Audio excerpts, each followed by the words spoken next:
cultfiggatv. Revolutionary salute. Revolutionary salute. Like, share, subscribe. Welcome to the House of Revolution. You know I'm your humble host, the y'all mean of revolution, and we got to talk about his story. It's full of lies. Conquerors have whitewashed our truth, but before we get into this, be sure to wipe your feet. That means hit the like button, like, share, subscribe, support the platform. Let everybody know Core Figure Live. Today, we're going to be getting some knowledge today on this Sunday. Learning a little bit of who we are, a little bit of historical information. I know it's a lot going on, a bunch of distractions. We'll get back to that. But today, we're going to dip into who are we and why are we being lied to. All right, y'all. All right, I'm back with another video. So there's this video that's been going around of this guy right here talking about the Hebrews. All right. And I wanted to kind of play this video, but I also wanted to add on to what this brother is saying. All right. Now watch this video, y'all. Watch this. I was just sitting here talking to Dad. You see, I call Yahuwah the Hebrew father, Dad, you know, because he adopted me. I'm a Gentile from, Esau, and he adopted me in, so I just call him Dad, and me and him was sitting here talking, and, I know that the dark-skinned Hebrews are the true Jews, the true Israelites, the true chosen ones. I know that the dark-skinned people are the chosen ones. And I sitting here talking to Dad, and I said, well, you say that they're going to come and worship their feet and know that you love them. And I sitting there thinking, he said, I did spare you from that. And I'm like, what do you mean you spared me from that? He said, if you'd have been a lawless Christian, he said, that would have been you too. Those that say they're Jews and are not are from the synagogue of Satan. So all you Christians that think you're the chosen ones, or think that those white folk over there in that V-shaped country over in the Middle East, see, the V is the mark of the beast. So all the ones over there that think they're the chosen one, well, my dad, Yahuwah, the dark-skinned creator, that is the one that's going to make the Christians come and worship the true dark-skinned, indigenous, black men. Now, he said indigenous. Now, we know he was trying to say indigenous. I don't know if the brother had I don't know if he had a couple too many drinks, but he had to throw that word indigenous. The indigenous people around the world, I mean, we don't care where you go and what landmass you go to, we all look pretty much similar. May have different texture hair, may be a little bit darker, some may be a little bit lighter, but pretty much everybody have that same type of look. That's how you know those are the chosen people. All right, those are the chosen. It's hands down. It's nothing else nobody can do about it. But I want to show y'all the antics that they play and how they try to move slick with this stuff. All right, watch this. Let me show you how slick these people are. They think they slick, but they not. All right, watch this. Let me show y'all this. I took it off there. Let me show y'all this. Now, as y'all see on the screen, this book is called the New Jewish Encyclopedia. And as y'all can see, a lot of these images, when you look at them, they are in black and white. All right. They took all of the images out and put them in black and white. But what has happened is over time, because people started writing about this history and people started putting more history out, they started coming with more colored images. But as you can see, it says, if you read the bottom of this, right above where it says the New Jewish Encyclopedia, right above that, it says, seen from Reckmeyer's tomb at Thebes about 1450 BCE, showing Jewish slaves helping an Egyptian. Okay, So they saying that these people right here are Jewish slaves. Now, if a person wasn't doing any real studying and they was just looking up some things and reading, and they saw Jewish slaves, because of how the images are, you wouldn't know who that was. You wouldn't be able to identify these people, even though we can see the little afros. All right, we can see the little afros, even the brother bending down right there. We can look and see that these are what you would call black people, right? But I'm gonna show you how they play games. So in this book, they blacked out. Watch this. We're gonna go to another book showing almost the same type of images, but this time we're gonna see what they look like. Do you see what I'm saying? Now, this book is called Everyday Life in Bible Times. When you read the bottom, it says wall painting 15th century BC from the tomb of Knock at Thebes. You see that? So now they showing the same Hebrews in captivity, and they said these Hebrews are at the tomb at Knock at Thebes, the same exact tomb, Reckmeyer, the same exact tomb, showing the same exact pictures, but this time they in color. And as you can see, you see the two Hebrews all the way to the far left. You see all the way to the far left. You see the Hebrew with the bag of wheat. Okay, they got wheat, and one of them is planting, and the other two is tilling the ground. All right, the two at the bottom. Then you go up to the top. You see the Hebrew doing the same thing. He got the wheat. He throwing it while the other two scraping the ground. All right. Then you see the Egyptian right here with the whip. You see that? He got the whip, the one right here, not the one to the far right, the one standing behind these two ox. He got the whip right here in his hand, and he's the taskmaster. That's what they call the taskmaster, the person with the whip. So you see the correlation between the two images. You see how they try to hide the truth? They'll hide it so nobody knows who they are. And I'm going to play another video at the end of this that y'all need to see. Y'all have to see this video at the end of this presentation. I'm going to show this video, and this guy, man, he told some profound truth. All right, now watch this. Let's go even further.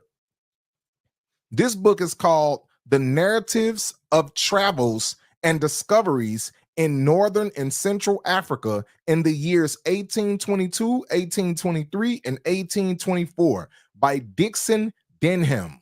You see that? By Dixon Denham. Now, what's going on here? You have a German talking back and forth with a Jew. All right. He says, I had bought a sheep for $1, a coin which he was not conservant. I'm sorry, a coin which he was not conversant. And he asked if it was true that they came out of the earth. He said, did y'all come out of the earth?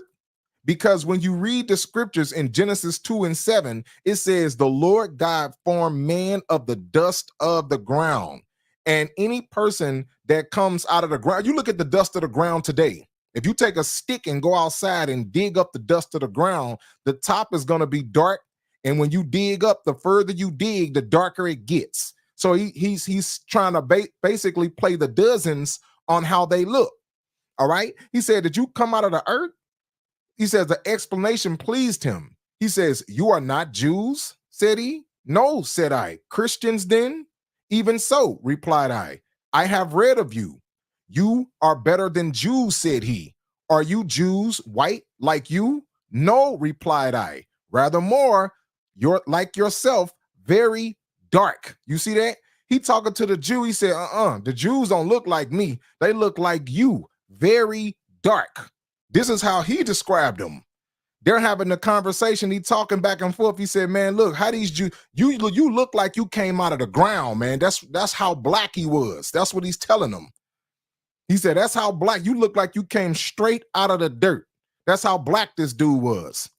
All right. Now, just in case you get this translation misunderstood and you say, well, research guy, you kind of misinterpreting that. Okay, let's go to another book and let's see if they're going to say the same thing. Now, this book is called A New Voyage to Italy, with curious observations on several countries as Germany, Switzerland, Savoy, Geneva, Flanders, and Holland, together with useful instruction for those who shall travel thither, by Maximilian Mission. All right. This book was published in 1739. This book is almost 300 years old. All right. Now, what's happening here in this book? They are playing the dozens, y'all. You know how you cap on somebody and you play the dozens and y'all start joning on each other? This Gentile is describing the Jews, and he's going through playing the dozens on them. But watch what happens. He says, watch this. Let me go back up. It says, the author of La Roma Santa affirms that the Jews stink. You see that? They say the Jews, they stink. It says, and that their noisome smell vanishes after they are baptized. I know not why thou be reckoned wonderful, for those who are to be baptized are so carefully washed and cleansed that they must needs become sweet, though they really stunk before. But 'tis ridiculous to imagine that the Jews, as being Jews, have a peculiar smell. It says the Jews at Rome are very poor. Those who are poor are always nasty, and those who are nasty usually stink. You see that? It says that is the mystery. 'Tis also a vulgar error that the Jews are all black. You see that? That the Jews are all black. Now watch what it says. It says, for this is only true of the Portuguese Jews. You see that? It says the Portuguese Jews are black. Now, who do you think those Portuguese Jews were? Because I told y'all and I explained to y'all, a lot of the people who identified as Moors at that time those are the people who were really Jews. All right, those people were Jews and they converted. Oh, I'm not saying all Moors, because I know how some of y'all Moors, y'all people who really indigenous, but y'all want to identify as a Moor. I know how some of y'all get on here and y'all get to talking and y'all don't know what y'all don't know what I'm saying or what I'm talking about. So let me break this down. So in 70 AD, when Christ told the Israelites to flee when the Romans was coming into Jerusalem, the Israelites fled over into Egypt in Northeast Africa, Morocco, all up in that area. And during that time, when you read Jeremiah 3:2, it says they sat for the Arabian in the wilderness, who converted a lot of Israelites over to Islam. All right. So a lot of those Israelites that was running and hiding from the Romans, they ran over into Egypt and they started hiding under different identities so the Romans wouldn't come and put slaughter to them. So a lot of them converted over and said, I'm not a Jew, I'm a Moor. Because they knew when the Romans, if you read, I got several books behind me. I might have to go through it one day, but I got several books behind me where if you go through these books, it will tell you that the Romans were constantly coming down to Northeast Africa, Egypt, Morocco, looking for these Hebrews because the Romans knew where they fled to. So anytime they would come down there amongst other black people, the Hebrews that were there would just say, hey, I'm not a Hebrew, I'm a Moor. They would identify as something else so they wouldn't get captured and get put back into slavery, because that's what the Romans were coming to do, put the Hebrews in captivity. So a lot of these Jews, when they say they was Portuguese Jews and they was in Europe, they was in Rome, because remember it said the Jews at Rome are very poor. All of these Jews at Rome, all of those Jews were who? Those Jews at Rome were Moors. And I'm going to prove to you that they was in Rome. Watch this.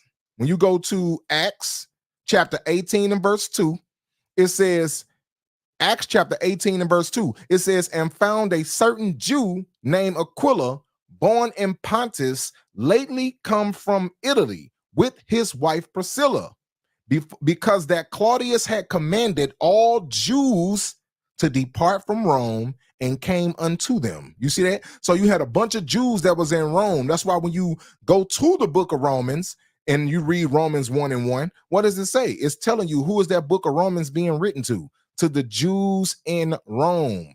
To the Jews in Rome. As a matter of fact, I'm gonna go to the exact quote. I'm gonna pull out my Bible right here. I can pull it up on my phone and I'll pull up the exact quote because I don't want to misquote the scripture and have y'all looking for something that's not there. Okay, so when you go to Romans 1, okay, when you go to Romans 1, when you get down to verse 7, it says, to all that be in Rome, called to be saints. So it said this book of Romans was written to the saints that were in Rome. What were they doing there? When all the Israelites were scattered, they got scattered to all places. They got scattered to Rome. They got scattered to Asia, Cappadocia, Pontus, Galatia, every place in Europe and Africa and everywhere, America, everywhere. All the Israelites were scattered all over. Really, the Southern Kingdom. I'm gonna just say that the Jews. Northern Kingdom, we was already in this territory right here, what you call America or Turtle Island. We was already here on this land. That's a fact. The Southern Kingdom is the people who got scattered. Let me make sure I correct myself. The Southern Kingdom was scattered per Isaiah 11. All right. So you had all these Jews in Rome and all these different places. So what the dude has said at the beginning is true. Watch this. This book is called The Critical Review or Annals of Literature, Volume 57. All right. Now watch what he says. It says the discovery of the Gold Coast served indeed yet more to enlarge the sphere of navigation of the Portuguese. You see that? It says than their slave trade, but it forced them also to extend themselves on the coast and to settle the colonies of Congo, Angola, and other places which they had till they neglected. Prince Henry's colonies were enlarged by his successors. King John II in 1492 expelled all the Jews to the island of St. Thomas, which had been discovered in 1471, and to other Portuguese settlements. You see that? The same thing we just read in the last book. They were scattering the Jews to all these different places. It says to other Portuguese settlements and the continent of Africa. And from these banished Jews, the Black Portuguese, as they are called, and the Jews in Luango, who are despised even by the very Negroes, are descendant. You see that? They said these are Negroes. They call them Jews.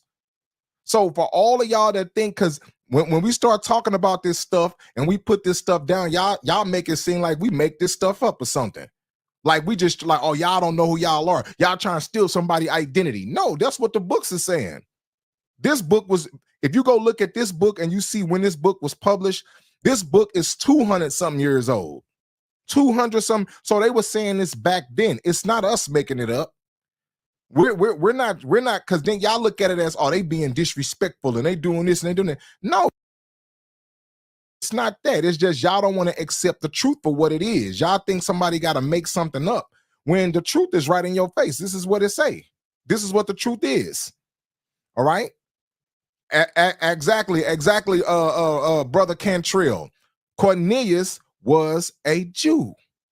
It is what it is. I know y'all don't want to hear that, but because y'all want to, and you can go get any one of these Israelites that want to try to battle and debate and all that. I will get on here live and shred you in front of everybody when you talk about Cornelius, because a lot of y'all hate to hear that Cornelius was an Israelite. Y'all don't want to hear that.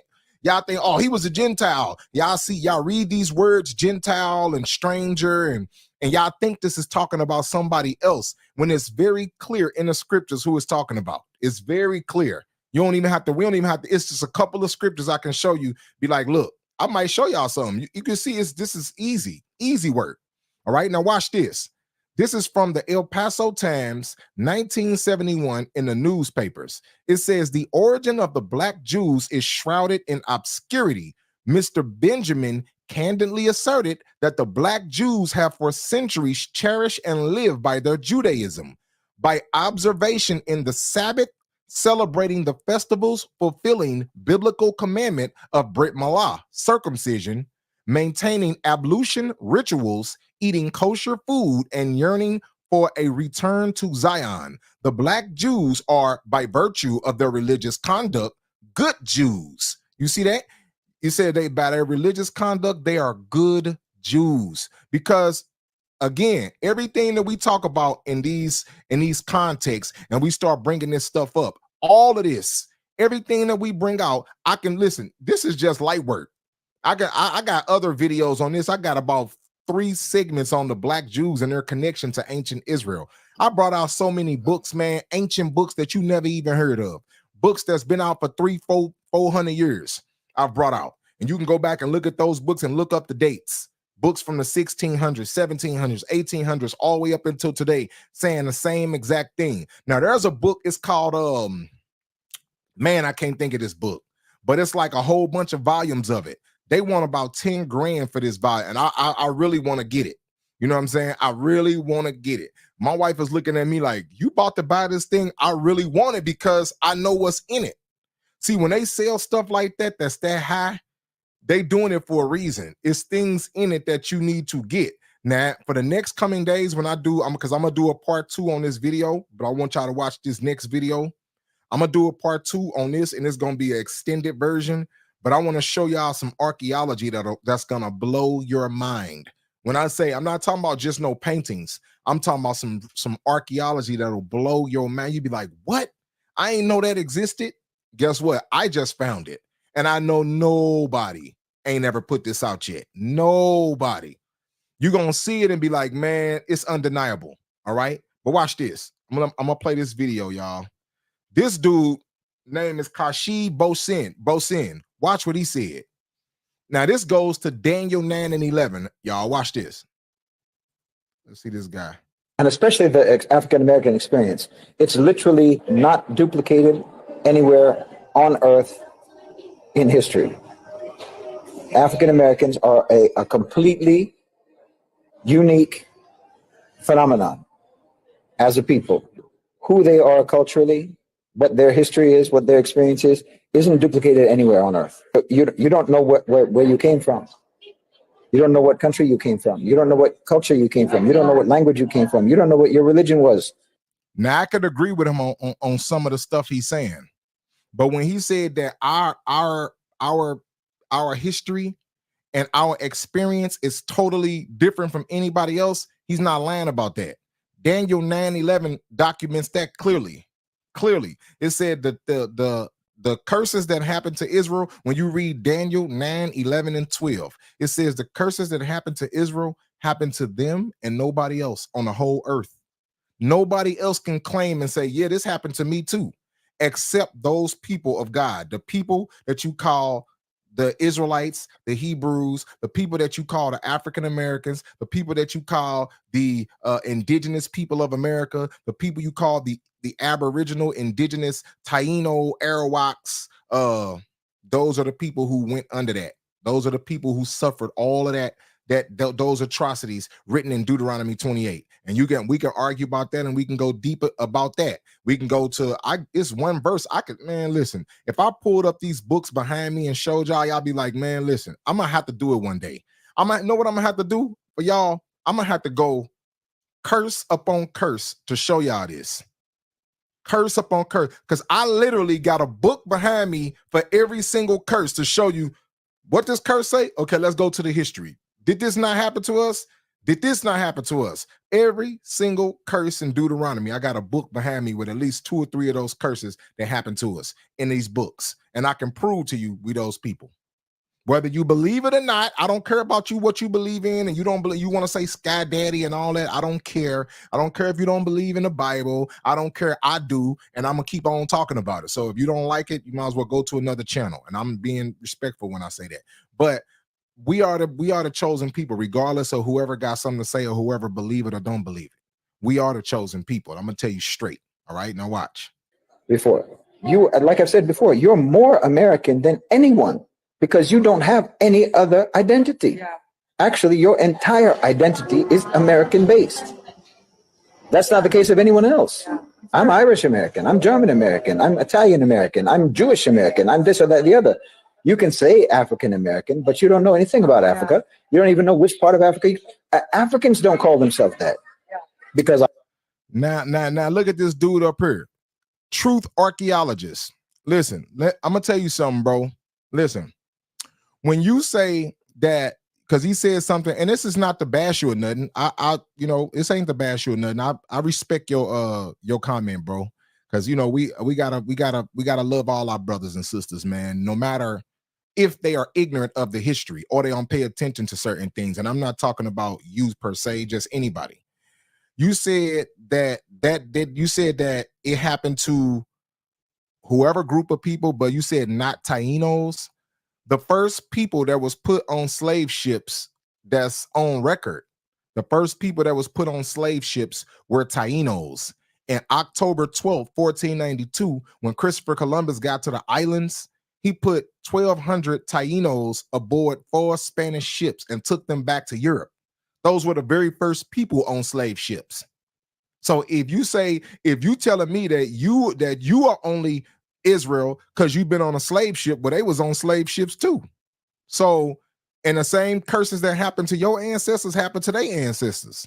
So for you to say you Israel and they not, you going against what the scriptures say. You saying what you're telling us is the Most High is a liar. That's what you're saying. Because the Most High in Daniel 9 said them curses happen only to Israel and nobody else. When you read Deuteronomy 28, it says, he told Moses, he said, these curses going to happen to you and your descendants. Not just you, they're going to happen to your descendants too. So if you say that they not the people, you not the people either. That's how that works, because it happened to them. So it go based on who did this happen to. Did this happen to these people? Did this happen to these people? Did this happen to these people? Now, we know our people scattered all throughout the 4 corners, bro. You got people in Africa still right now to this day. You got people in Egypt still right now to this day. You got people in Europe still right now to this day. In the UK and London still right now to this day. You even got some of our people in China still right now to this day. Asia, all throughout Asia right now to this day. In America, right now we are scattered all over. The 12 tribes is scattered, bro, all over the world. So it can't be based on how this person look, how this person walk, how they talk, this and that. It got to be based on, did this happen to your ancestors? Because that's how you identify. The Most High literally told us that's how we identify. Did these curses happen to you? Did they happen to you? If these curses, you can't say one person is this and you are just because of your skin color. It don't work like that. Remember, the scripture says that Northern Kingdom is a cake unturned, bro.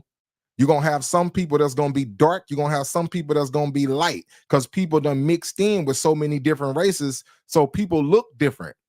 So it's not up to us to say who's Israel and who's not. We got to let the Most High determine that. You understand? And that's the type of man. I used to be just like that too when I very first came into this truth in the late 90s, really, and early 2000s is when I really started like pushing this stuff out, like 2002, 2003. So you talking about I'm 20 years in, man. I was doing the same thing you was doing when I very first started, but I had to learn and grow. And, we give you that room to learn and grow too, everybody. You know what I'm saying? Because we love all our brothers and sisters, man. We got to learn how to identify and keep it strictly what the Most High said. What the Most High say, that's what we're gonna go with. I know my tribe. I have my language. I have my region, my country, my whatever. Like me saying European American. I'm not European. I'm specifically Irish and German. But you can't say that. You are American. You're the original Americans. Everyone else is immigrants. You can't even be called immigrants. Yeah. You're originally American, and your culture is. Do y'all understand that? He said we are the original Americans. You are originally American. He's saying more than what y'all think he said. He said you are the original Americans. I'm specifically Irish and German, but you can't say that. You are American. You're the original Americans. The original. Everyone else is immigrants. You can't even be called immigrants. Yeah. You're originally American, and your culture is as close to being the indigenous culture of America. I had to stop right there, man. I'm gonna drop a bomb for that, man. I had to stop right there, man. Hey, listen, we gonna give brother we gonna give that brother a round of applause, man, because everything he just said is exactly what we talk about. Y'all might not agree with it. Y'all might not agree with everything he said, but what he said is 100% fact. He said, and listen, when y'all think about the food culture, I brought this out before too. And I want y'all to look up this book called American Indian Contributions to the World. I showed y'all how we start in the gumbo. The gumbo comes from the Choctaw Nation, my tribe. So I'm very proud of that. The gumbo, even barbecue, that comes from here. That's an American food. That comes. So my whole point of what I'm saying is this: all the soul food that so-called Black Americans cook so well. And I'm not saying other races don't cook this type of food. I'm saying we cook this food so well. How come all of it comes from here? But they say it's so ancient. Oh, that's ancient America. That came from the Native Americans. But y'all say, y'all want to talk about culture vulturing? That's giving our culture away to somebody else, because we started all of that. I've never in my life seen now one, and I'm not being funny. So this is no disrespect to the Native Americans out there. It's all love. It's all respect, because I got Native American friends. So it's all love and respect. But my thing is, why haven't I've personally never saw a restaurant of Native Americans cooking up any soul food, gumbo, cornbread, all of these food, barbecue? I've never seen it. Have you saw it? Have you seen a restaurant like that? I know I haven't, but I've seen plenty of so-called Black American restaurants like that, because it's our food and this is our land. We started it. So again, when y'all talk about that's why I listen, man. If we start connecting all of this stuff together and we start seeing that we are all one people, yes, you might not want to be called God's chosen people, and that's totally fine, but I do. That's what I'm standing 10 toes down with that. So you might not want to be called an Israelite, a Hebrew, God's chosen people. You might not even want to be called indigenous. You might want to be called something else. I ain't got no problem with that. You might say, I want to be called a Moor. I want to be called this. I want to be called an Egyptian. At the end of the day, we still God's chosen people. I don't care how you slice that. Now you can slice it whatever type of way you want and whip it how you want to whip it and dress it up how you want to dress it and slide whipped cream on it and all. You still gonna be God's chosen people at the end of the day. We still God's chosen people at the end of the day, and the whole world knows it. The reason why that's so important is because we'll stop all of the things that we do today. All of the things that we do, to the hatred we got towards each other, the having babies and not taking care of them, not marrying our sisters, being disobedient to our parents and disrespectful. All that once you know where you come from and you know who you are and you know you are a somebody, all those things are stopped. And it's up to the world, and I'm saying this and being funny, it's up to the world to keep our people divided and keep our people away from that. Because once you wake up and find out what I learned a whole lot from Bishop Nathaniel, and he said something one time. He said, now that you wake up and realize you are somebody, and you get up off the dunghill, you know what dung is, don't you? Dung is when you do a number 2. When you wake up off the dunghill and say, get this boo-boo off of me, I'm a somebody now. They gonna send the agents right in to drag y'all right back to sleep with these slave movies, you this, you that, putting that stuff in your mind. When I just showed you, and I got plenty of other videos showing you exactly who you are, not just myself, you got many other people doing the same exact thing, which is one of the reasons why I kind of stopped talking about it all the time, because there's so many people doing it, but I love it though.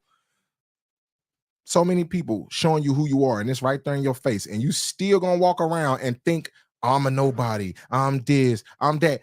The people told you who you are. We are the greatest people, man, period. We are some of the greatest people that ever walked this earth. We have some of the greatest civilizations, and it's right beneath your feet. That's why I say I'm gonna show y'all. They still discovering. They just discovered another Mayan temple. I ain't even show y'all. They just discovered recently, within the last 30 days, they just discovered another Mayan temple. And when you see what's inside, you're gonna flip. See, they now. I'm glad our brother said that, because that's gonna pivot us into more whitewashing of our history. Salute to my brother at UBTV. It was an excellent presentation on the Mayan whitewash.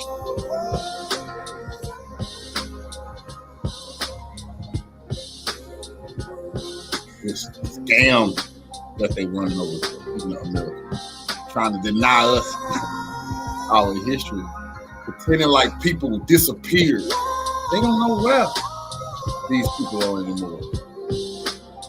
They disappeared, y'all. All the builders of this great civilization over in America, they just vanished.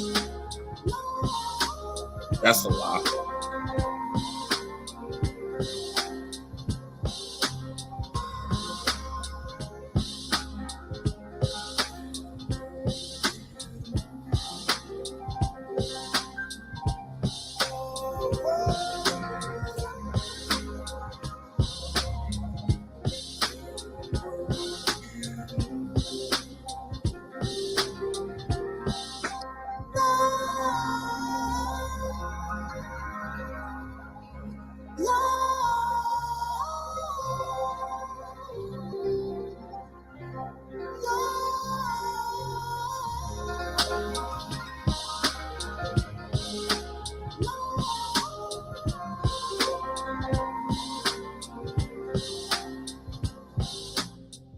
The whitewashing of American history has been an ongoing process for centuries, presumably since the inception of colonialism.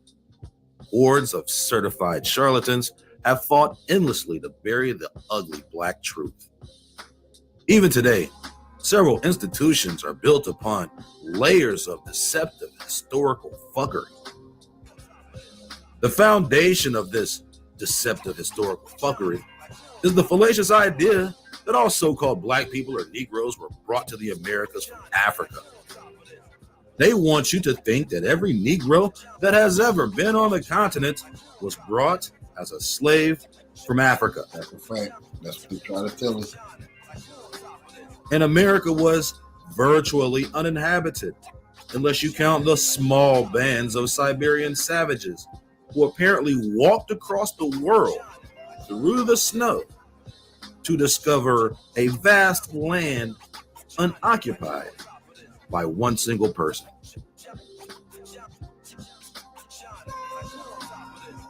Imagine how silly that sounds. Yet these foolish facts are taught in schools and taken as true. Our job is to burn the veil that blinds the public and stand confidently on the truth, giving insight to those blinded by the deceptive fuckery.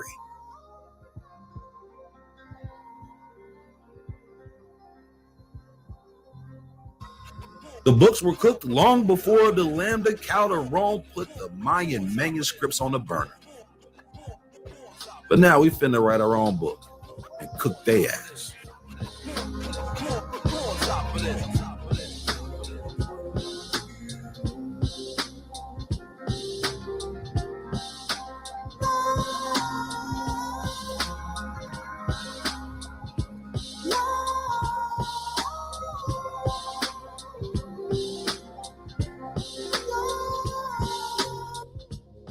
The unseasoned processed recipes of the calcified con artist only resemble food to those with the taste buds of toddlers.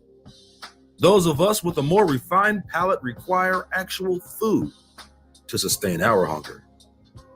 Expecting the food being cooked by these charlatan chefs at these universities and institutions to be of any quality is like expecting Kamala Harris not to say anything stupid. Unburdened by what has been. Some things are inevitable.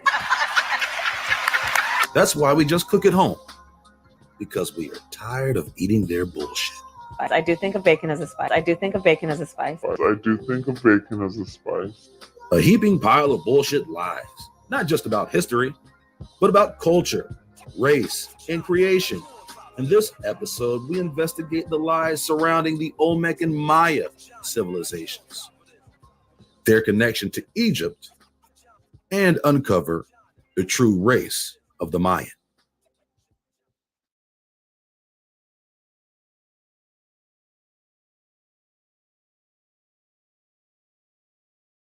Let this fact be initially noted.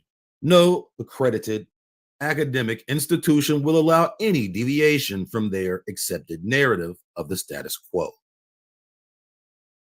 A quote ironically attributed to Napoleon, history is a set of agreed upon lies. But whose agreement are these lies upon? Who has the authority to say, this is what happened? Who owns the copyright to world history? As we continue to poke holes in their script, we can clearly see their writers are not to be trusted. Well, they can be trusted to do what they do. And what do they do? Why you always lying? Oh my God. They lie. Full of fresh South Carolina collard greens. One of the biggest, if not the biggest lies they created is the lie of race. It is not what we have been taught. First, they'll tell you there were no Black people or Negroes in America, but when faced with evidence to the contrary, they scramble to create new theories. Then they'll say, regardless of this, the Siberians were here first. But anyone who's been studying this history long enough knows that the oldest art anywhere in the Americas, North, Central, or South America depicting its people or inhabitants were by and large depictions of Negroes, aka Black people, purposely miscategorized as Africans. But this isn't just an argument about race, but rather an exhibition of erroneous behavior by the powers that be, and the falsification of race in the academic setting as a key component of that erroneous behavior. And that erroneous behavior is indicative of a larger conspiracy to hide the truth and falsify history.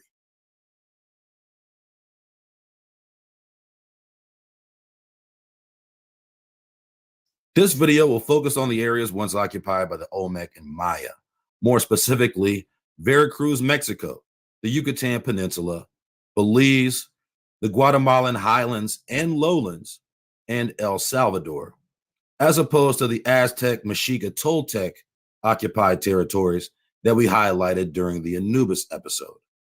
Most Mesoamerican historians and scholars will tell you that there's no real relationship or connection between the Maya and Aztec. The accepted chronological record leads most to believe the Olmec and Maya were settled long before the Aztec are said to have arrived in the Central Valley of Mexico from their assumed migration from the north. The origins of the Olmec and Maya are more mysterious. Unlike the legends of Aztlan, no one knows exactly where they came from or where they went. Why is it that these so-called historians say there's no connection between the Aztec and Maya? Why are they trying so hard to dispel this connection? They are closer to each other than Miami and Jacksonville, and coexisted during the same time, at least from the beginning of the Aztec, which they say is around the 1300s, until the fall of the Maya in the late 1600s. But let the charlatans tell you, they've never even seen or heard of each other, much less had any real relationship. How plausible is that? But we're not here to point out holes in this more than unlikely assertion necessarily, but rather highlight this no contact, no relationship fallacy as a template for the charlatan mode of operation moving forward. It would seem almost impossible for these two large civilizations to have coexisted separated by just a couple hundred miles and have no knowledge of each other. But hey, that's what the charlatans say. It seems even more impossible considering the vast expanse of the Maya influence. In the Hidden Hand episode, we demonstrated that there were even connections between the Maya and the puddin'-faced niggas of the Midwest, as well as other artifacts found in the southeastern United States that were visibly exhibiting Maya and other Mesoamerican characteristics. Be all this as it may, in this installment, we concentrate on the Maya and to a lesser extent the Olmec to uncover the lies surrounding the narratives of the ancient Yucatan in Central America.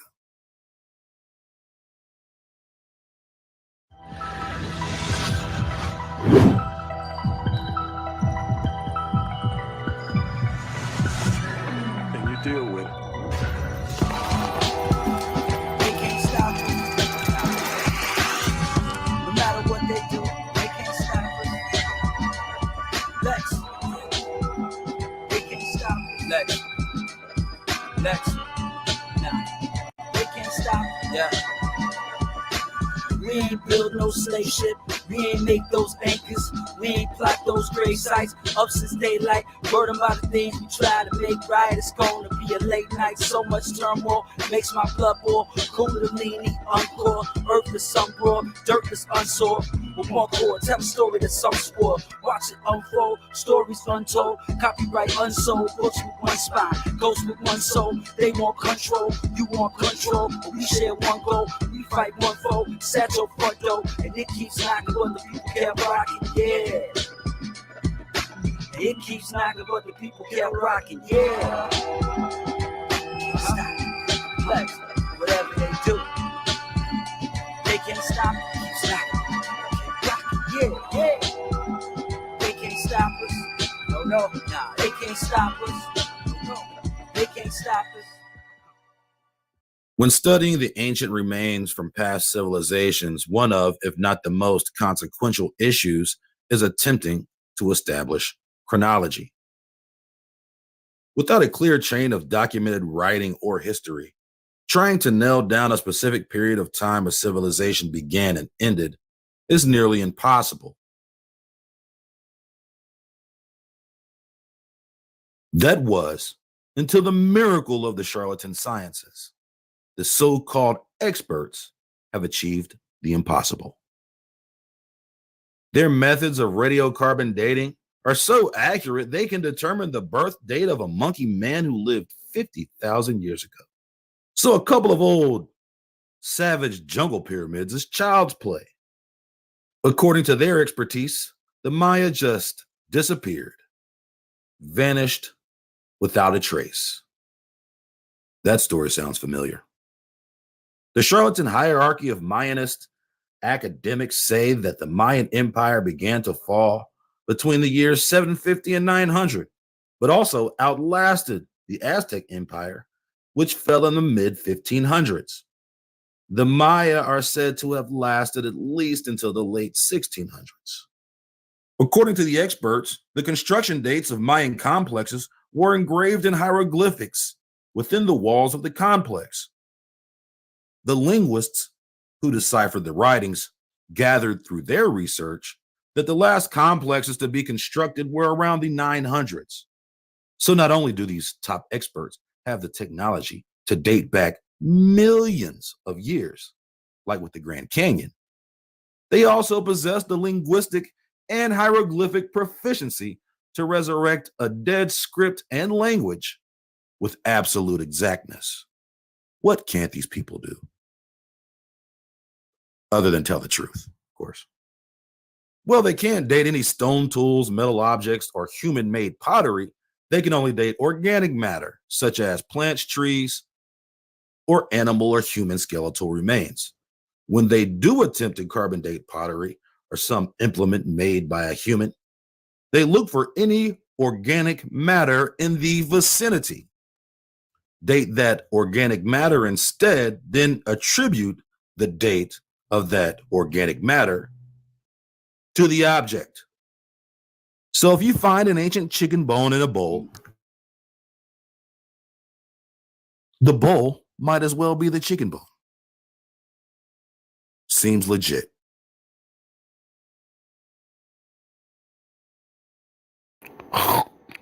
No need to mention the numerous inaccuracies radiocarbon dating is guilty of producing.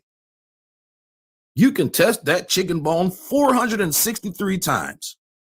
We just needed to come back 300 BC because I already told the Smithsonian that the bowl,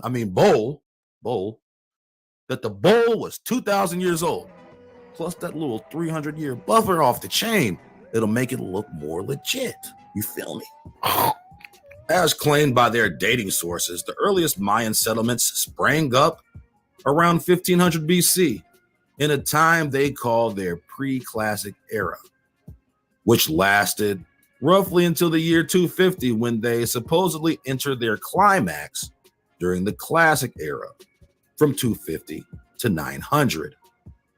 After 900, they call the Post-Classic era.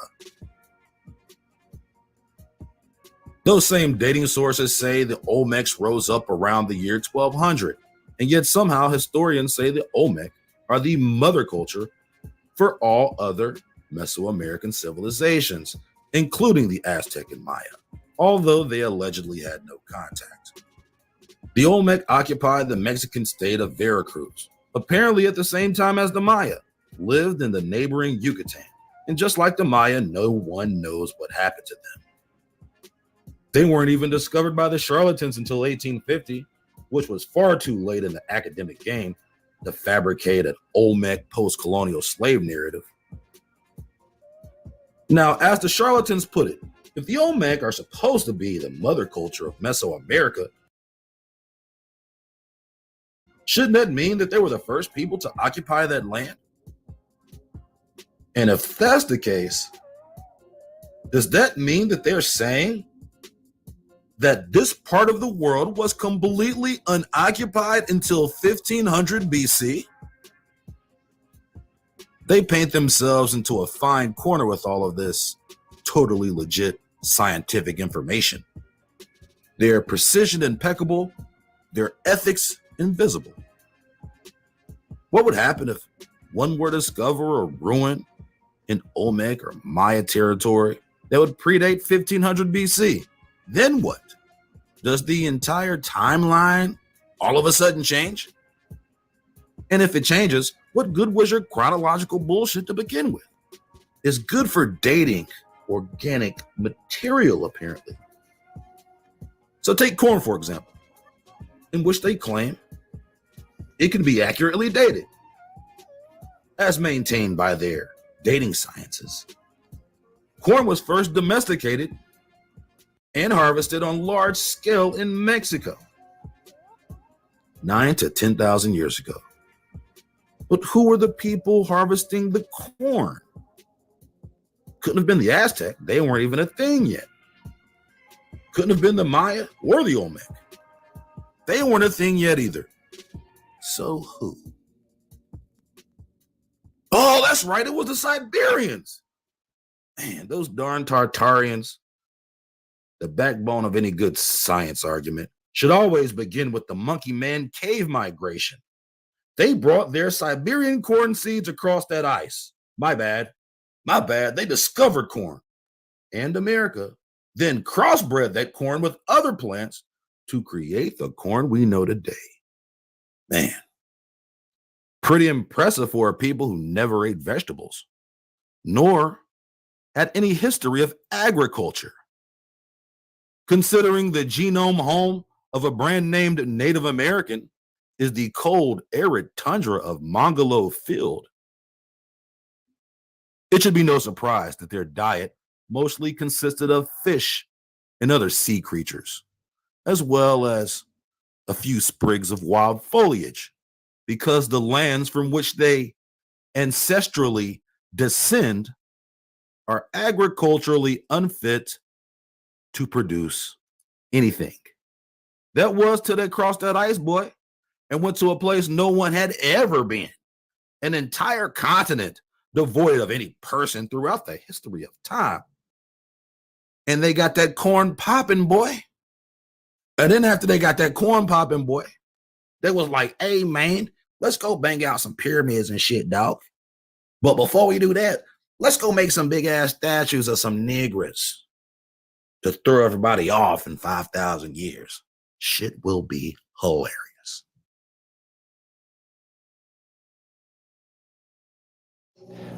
This is in northern Guatemala, actually taken from the top of one of the higher pyramids at Tikal, and it's a tropical monsoon forest here.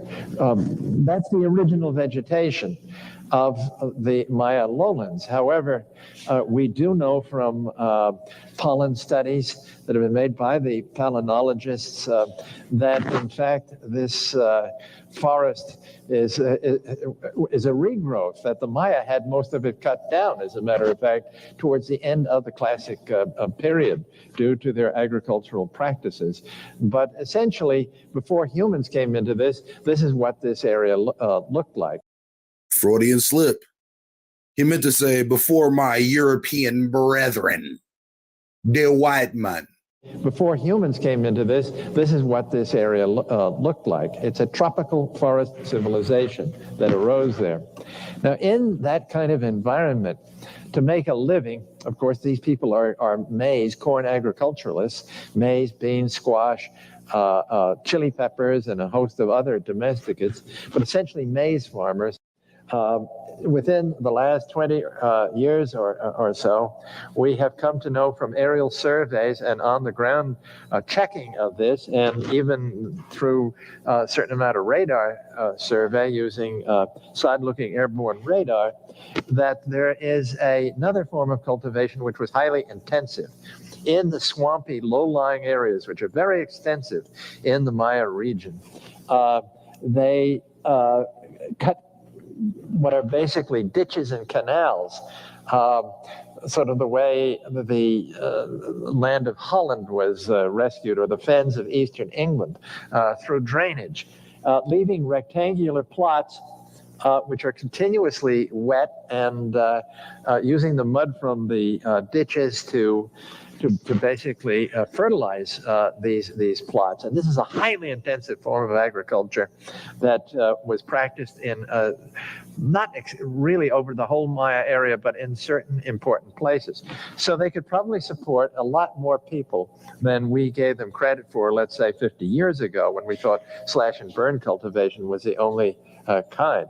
There were very, very high populations. We know, I won't go into this here now, but there's excellent evidence from archaeological survey that the populations in the Maya area were tremendous. There were millions of people living in that area that by, let's say, 1000 AD probably had only a few thousand. Here we go. Yeah. Okay, friends. I want to jump to the map here.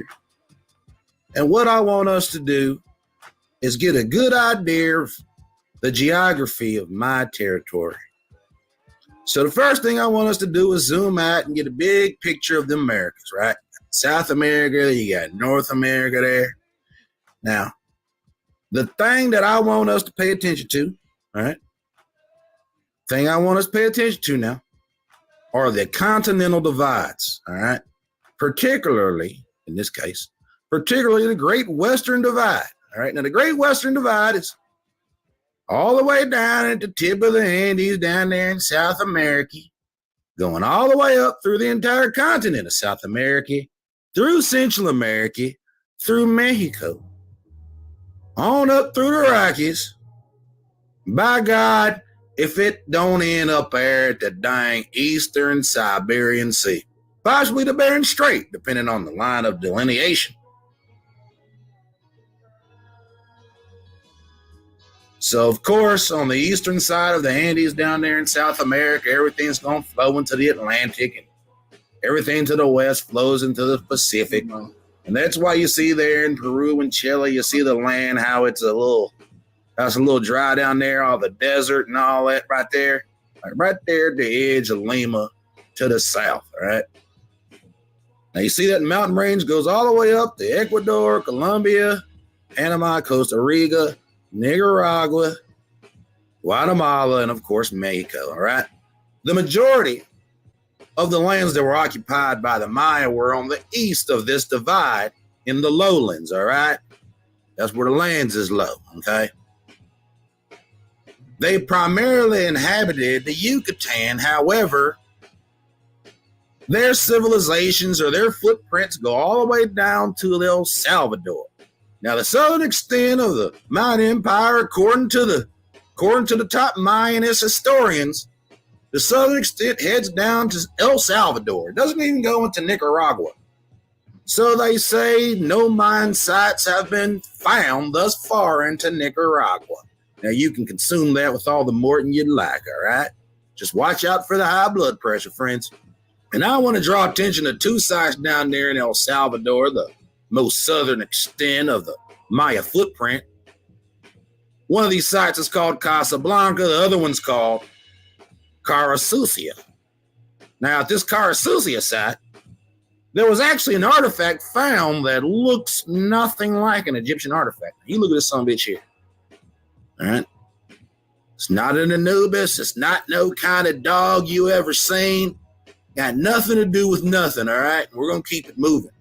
Now, the Casablanca site is a site that they say is part of the Maya civilization, although they do say it has characteristics of Aztec or Huastec influence, okay? Nothing past that old Coco River down there in Nicaragua, the little border down there between Honduras and Nicaragua. We won't travel north, all right? So, according to the historians, the most northern extent of the Olmec/Maya civilization. So, now, as I was explaining the extent of the southern Maya empire, that doesn't necessarily correlate with the old Olmecs, you know, the rubber band mans up there in the northern part, okay? So I'm saying all that to say that the Olmecs, there's right there in that little elbow down there, the Yucatan, okay? Now, the most northern extent of the Olmec/Maya influence was probably El Tayin, all right? That's a nice old pyramid up there, okay? Now, the experts say that El Tayin also has a little bit of that Aztec influence, a little Huastec, you feel me? So, we you know, it's kind of like a hybrid. The further out you go, the more stuff gets hybrided. That's it's probably a genetic thing, too. We're going to keep it moving, all right? It's probably a genetic thing. Now, right here in this little Yucatan elbow, that's where the Olmecs was doing their thing, boy. All right? There's quite a few Olmec sites, all right? You got plenty of Olmec sites over here, you know, with more big heads and more big lip bastards. You got him with the hard P, that Tres Zapote, you know, out this son of a bitch. You feel me? Now, look at that boy face right there. You got that old Siberian face, man. You got them Tartarian lips there, boy. You got that yak fade, boy.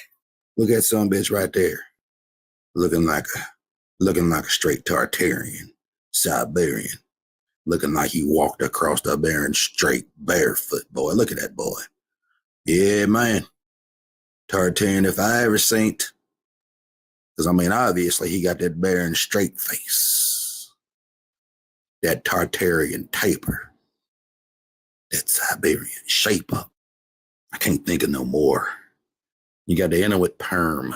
You got that Falkland fade.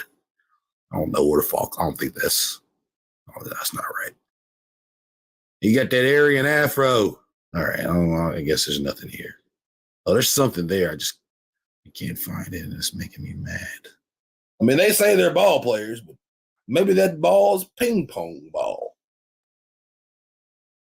Ping pong player. Yeah. Those ball courts, they were ping pong courts. I bet you up on that helmet, he got a damn flamenco fade. This some bitch got to let it line up. The Moscow mullet.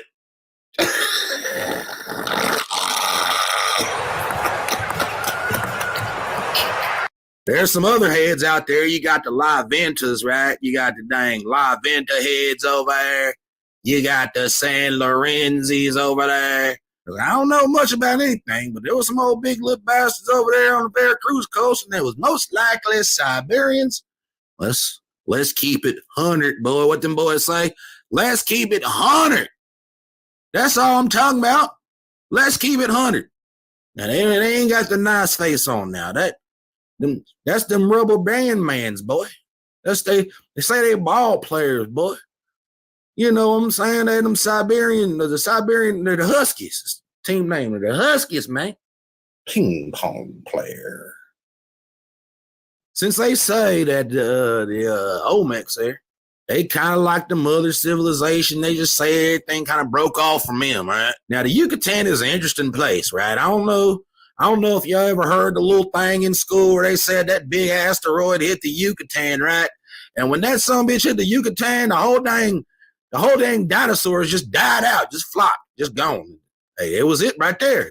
Hey, this the spot right here. By God, Yucatan. All right. Flamed all them dinosaurs up. Stinked in a mug out this mug, boy. Can you believe that? We're not here to talk about your belief in dinosaurs. We're not talking about that, all right? We're not. I can't talk about that right now. But the Yucatan, like I was saying, that big old asteroid hit the dang edge up there in Merida, up there about where they make that bread at, you feel me? Up there in the dang North Yucatan, out there, you know what I'm talking about, out there at the neck. You know what I'm talking about? Out there at the neck. Now once that thing hit, it switched up. Now it changed the whole land, boy. The whole land, you know, that's how come they got all them reserves out there. They say that the Yucatan is probably one of the most biodiverse places there is. Got a whole bunch of new wildlife out there. And that's after, you know, all the old wildlife died right there. Right? It's the spot of the dinosaur apocalypse. The dinosaurs died I wonder if Yucatan means dead dinosaurs. Dinosaur apocalypse, or the end of the dinosaurs. Well, anyway, they say that Yucatan is one of the most biodiverse places on Earth. All right, they got all kinds of turtles and birds and all kinds of whatnot. The majority of the land out there is limestone instead of all salt stuff. They got sinkholes and everything. They ain't really got many rivers, okay, but they got them underground rivers, okay, because what them sinkholes do is create a bunch of underground cave systems, all right, a bunch of sinkholes and caverns out there in the Yucatan, boy. And this is where the Mayans was. Now, they was out there with them caverns and sinkholes. They was wilding, you feel me? So you got plenty of sites over there, man. You can see the vicinity between them and the Olmecs, and of course, you can also see the vicinity between them and the Aztecs, although they say they ain't had much contact with one another. You can believe that if you want to, you feel me? You know what I'm saying? So out there in the Yucatan, you know, right adjacent to that little elbow out there, you're out there at the neck, right? You got several Mayan sites, man. I mean, come on now. You got Palenque, you got Piedras Negras, you got Pomona, you got Etna, you know what I'm talking about? You got Uxmal, you got Mayapan, man. You got dang Chichen Itza, boy. You got Tulum, boy. You got Tulum out there, boy. Quirigara, you got Copan out there, boy. Now, this is where the majority of the Mayans was kicking it now. They was out there in the damn Yucatan kicking it, all right? I think one of the more interesting things about this whole Maya thing, as you can take a look at their geography, is that they had access to two oceans, all right? They had access to the Atlantic. There's out there in the Gulf, right? And then the western part of their empire had access to the Pacific. Now, at a time when everybody, especially the Europeans, was in the age of discovery and renaming things and claiming things, what thing was they trying to do? They was always looking for old Northwest Passage, trying to find a quick way to India, you know. Apparently they were looking for India, right? Well, whether you believe that or not, we all know that they was always looking for a shortcut. They was trying to cut through somewhere to try to get to the other side of the world. You talk about influence, you being able to travel the world within your own borders without having to circumvent an entire continent, let's say. Wasn't no Panama Canal, boy, at this time. The Panama Canal was Maya territory. I'm just saying all that to say this. By God, that's my geography right there. Learn something, boy. Learn something, boy. So this first contact with Maya urban spaces came in the 19th century. This is very, very late in order to discover a lost civilization. It had really been buried away in the jungle with very, very little news reaching the outside world until the first few decades of the 19th century. Then you have explorers who are penetrating into the forest. They're following up on rumors of places that they should visit. And in this case, before photography, they're doing lithographs and drawings and taking molds and generally coming back to the Western world and announcing these amazing things left in the forest. And we go up now to the end of the 19th century because this is Tikal as well, excavated as certainly as trees cut down by Alfred Maudsley. And this is a period when really we don't know very much about Maya society or civilization at all. This is still the very, very beginnings of our understanding.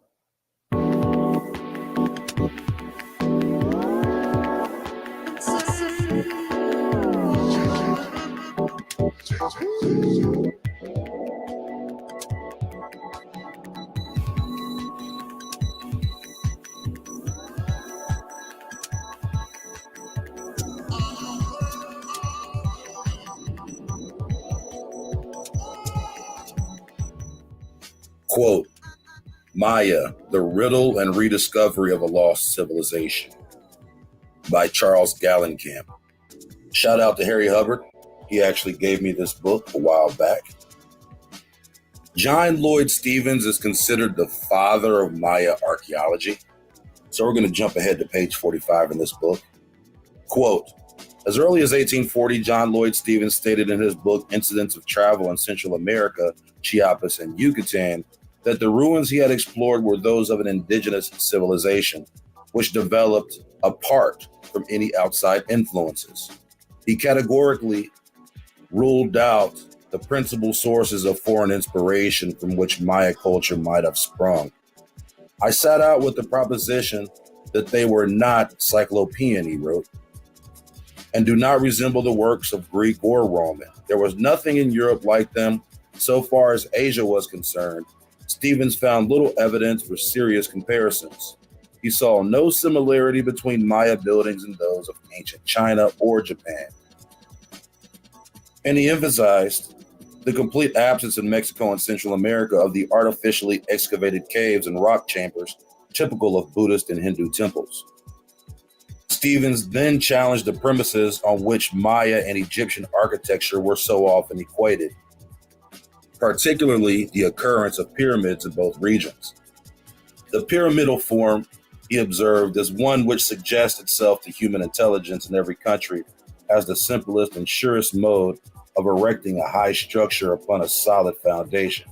It cannot be regarded as a ground for assigning a common origin to all people among whose structures of that character are found, unless the similarity is preserved in its most striking features. Egyptian pyramids, he pointed out, were characteristically uniform in design and intended solely as burial places. By contrast, those in America varied greatly in form and were constructed primarily to support temples or shrines on their summits. With regard to other types of structures, Stevens noted that massive columns, a distinguishing feature of Egyptian architecture, were absent in Mayan ruins, nor do they exhibit the dromos, avenue of approach, the pronaos, porch or vestibule, or the adytum, inner sanctum, usually found in Egyptian temples. He cited marked differences in comparative methods of construction and decorative embellishment, and the relatively small stones used by the Maya were, in Stevens' words, scarcely worthy of being laid in the walls of an Egyptian temple. He's basically saying that Maya temples were built out of shit, and those huge granite slabs that are used in temples in Egypt are superior in quality. Furthermore, he conceded only the most superficial resemblances between the sculpture of the two areas. If there be any at all, he declared, it is only that the figures are in profile, and this is equally true of all good sculpture in bas relief. Exploding as they did in the midst of overwhelming opinion to the contrary, Stevens' speculations were as daring as they were prophetic.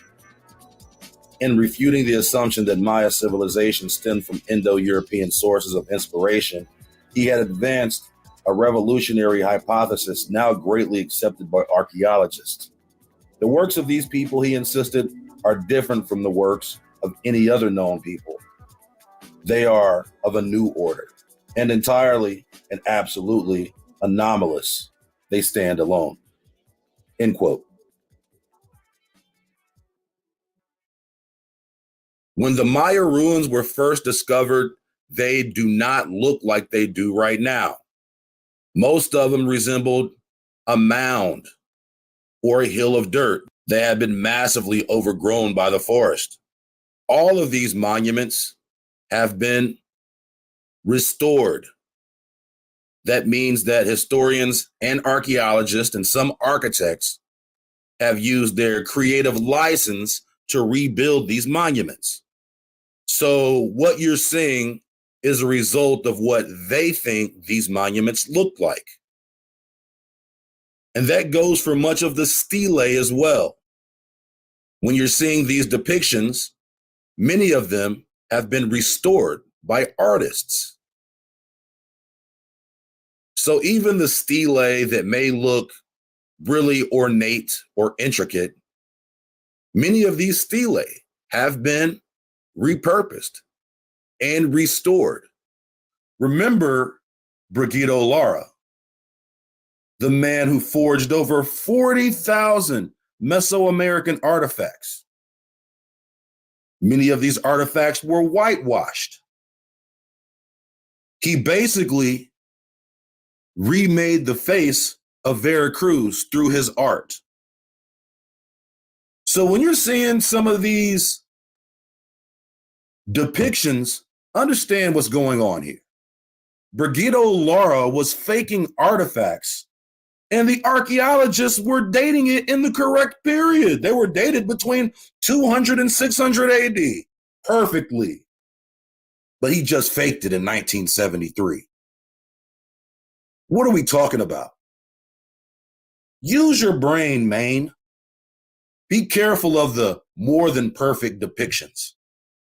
So, of course, these people have been accused of whitewashing the early stele. They've been accused of whitewashing the early lithographs and photographs, and or doing the same thing Napoleon was accused of, like breaking the mouths and the lips and the noses off Mayan artifacts. That's why so many of them don't have lips and noses.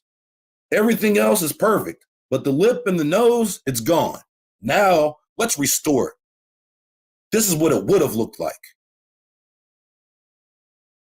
You think these guys are going to record these ancient civilizations purely out of intellectual curiosity? But they are funded by whom? Brigitto Lara was such a good forger, he forged his way out of prison. Hey, man, you've got all these stolen antiquities. Nah, man, those are fake. Watch this. Do. Here you go. Holy shit. As many Mayan archaeologists believe, there are thousands more of these monuments and pyramids lost in the Yucatan forest yet to be discovered. When these monuments were discovered, they were overgrown by the forest. So what you're seeing now is a result of restoration. When these monuments were first discovered, many of them resembled the mounds of the Mississippians. So just in case you're wondering what's under those mounds in North America, chances are it's something that resembles one of these pyramid complexes. Quote, page 47, quote, "It perhaps destroys much of the interest that hangs over these ruins to assign them to a modern day. But if we live in an age whose spirit is to disregard fanaticisms and arrive at truth, and in the interest lost in one particular is applied in another scarcely inferior. For the nearer we can bring the builders of these cities to our own times, the greater is our chance of knowing all. Throughout the country, the converts are rich in manuscripts and documents written by the early fathers, the caciques and Indians, who very soon acquired the knowledge of Spanish and the art of writing. These have never been examined with the slightest reference to this subject, and I cannot help thinking that some precious memorial is now moldering in the library of a neighboring convent, which would determine the history of some of these ruined cities. Moreover, I cannot help believing that the tablets of hieroglyphs will yet be read. No strong curiosity has hitherto been directed to them. For centuries, the hieroglyphics of Egypt were inscrutable. And though not perhaps in our day, I feel persuaded that a key surer than that of the Rosetta Stone will be discovered. Remember, the Rosetta Stone is the only reason they know Egyptian. It was the perfect finding, almost too perfect. For any archaeologist or for anyone who studies ancient languages, the Rosetta Stone was the perfect find. You couldn't have asked for a more perfect find. And if only 3 centuries have elapsed since any of these unknown cities was inhabited, the race of the inhabitants is not extinct. Their descendants are still in the land, scattered, perhaps and retired, like our own Indians, into the wildernesses, which have never been penetrated by a white man. End quote. That quote is from John Lloyd Stevens, the father of Maya archaeology. He says possibly the descendants of the Maya still live in the wilderness, which has not been penetrated by the white man. Let's take a look at some of these descendants who still live in the Mayan wilderness.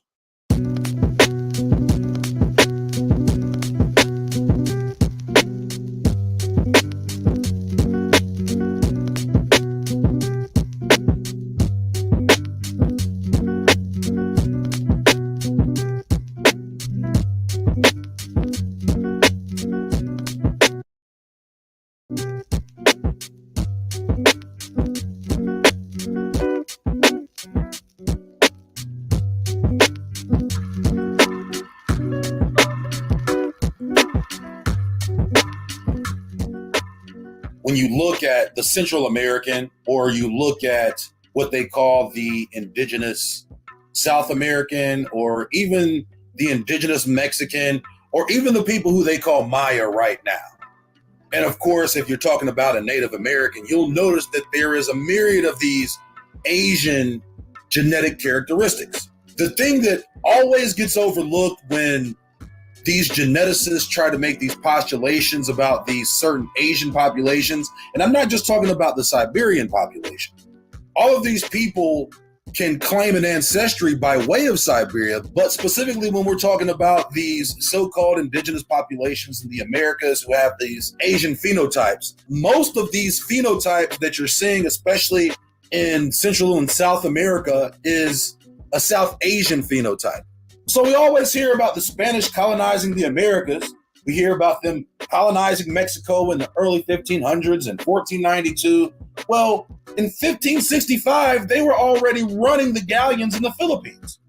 Not only did they control both sides of Maya territory, they controlled the Atlantic and they controlled the Pacific, or their families controlled the Atlantic and the Pacific, in terms of being able to trade and ship freely. Charlton's Web quote, Asian Mexicans, to jump down just below the colonial era. However, regular immigration did not begin until 1565 with the establishment of the Manila-Acapulco galleon, which economically linked Asia, the Americas, and Europe. During those 2.5 centuries, many Filipinos, Mexicans, and others sailed from Mexico and the Philippines. Mexicans as soldiers, governors, and sailors, and Filipinos as slaves, prisoners, and crew. Okay, so we're talking about really an intercontinental exchange of people. And of course, there's going to be some mingling going on, right? On these voyages, thousands of Asian individuals, mostly males, were brought to Mexico as slaves and were called chinos, or indios chinos, which meant Chinese and Indian respectively. Although in reality, they were of diverse origins, mostly Filipino, but also including slaves brought from the Portuguese or captured through war, like Moros, Muslim Filipinos, Malays, Javanese, Bengalis, and other ethnic groups in smaller numbers, such as Japanese, Chinese, Sinhalese, Cambodians, Koreans, and Timorese. So continuing, during the early period of Spanish colonization of the Philippines, Spaniards took advantage of the indigenous Alipin, the bonded serf system in the Philippines, to circumvent the Leyes de las Indias, the laws of the Indies, and acquire Filipino slaves for the voyage back to New Spain. Though the numbers are unknown, of course they're unknown, and you should hear some of these estimates. Though the numbers are unknown, it was so prevalent that slaves brought on ships were restricted to one per person, except for persons of rank, in the laws regarding navigation and commerce, to avoid exhausting ship provisions. They were also taxed heavily upon arrival in Acapulco in an effort to reduce slave traffic. Traffic in Filipino women as slaves, servants, and mistresses of government officials, crew, and passengers also caused scandals in the 17th century. Women comprised of about 20% of the migrants from the Philippines. What this is really saying that they were bringing Filipino women here since the late 1500s.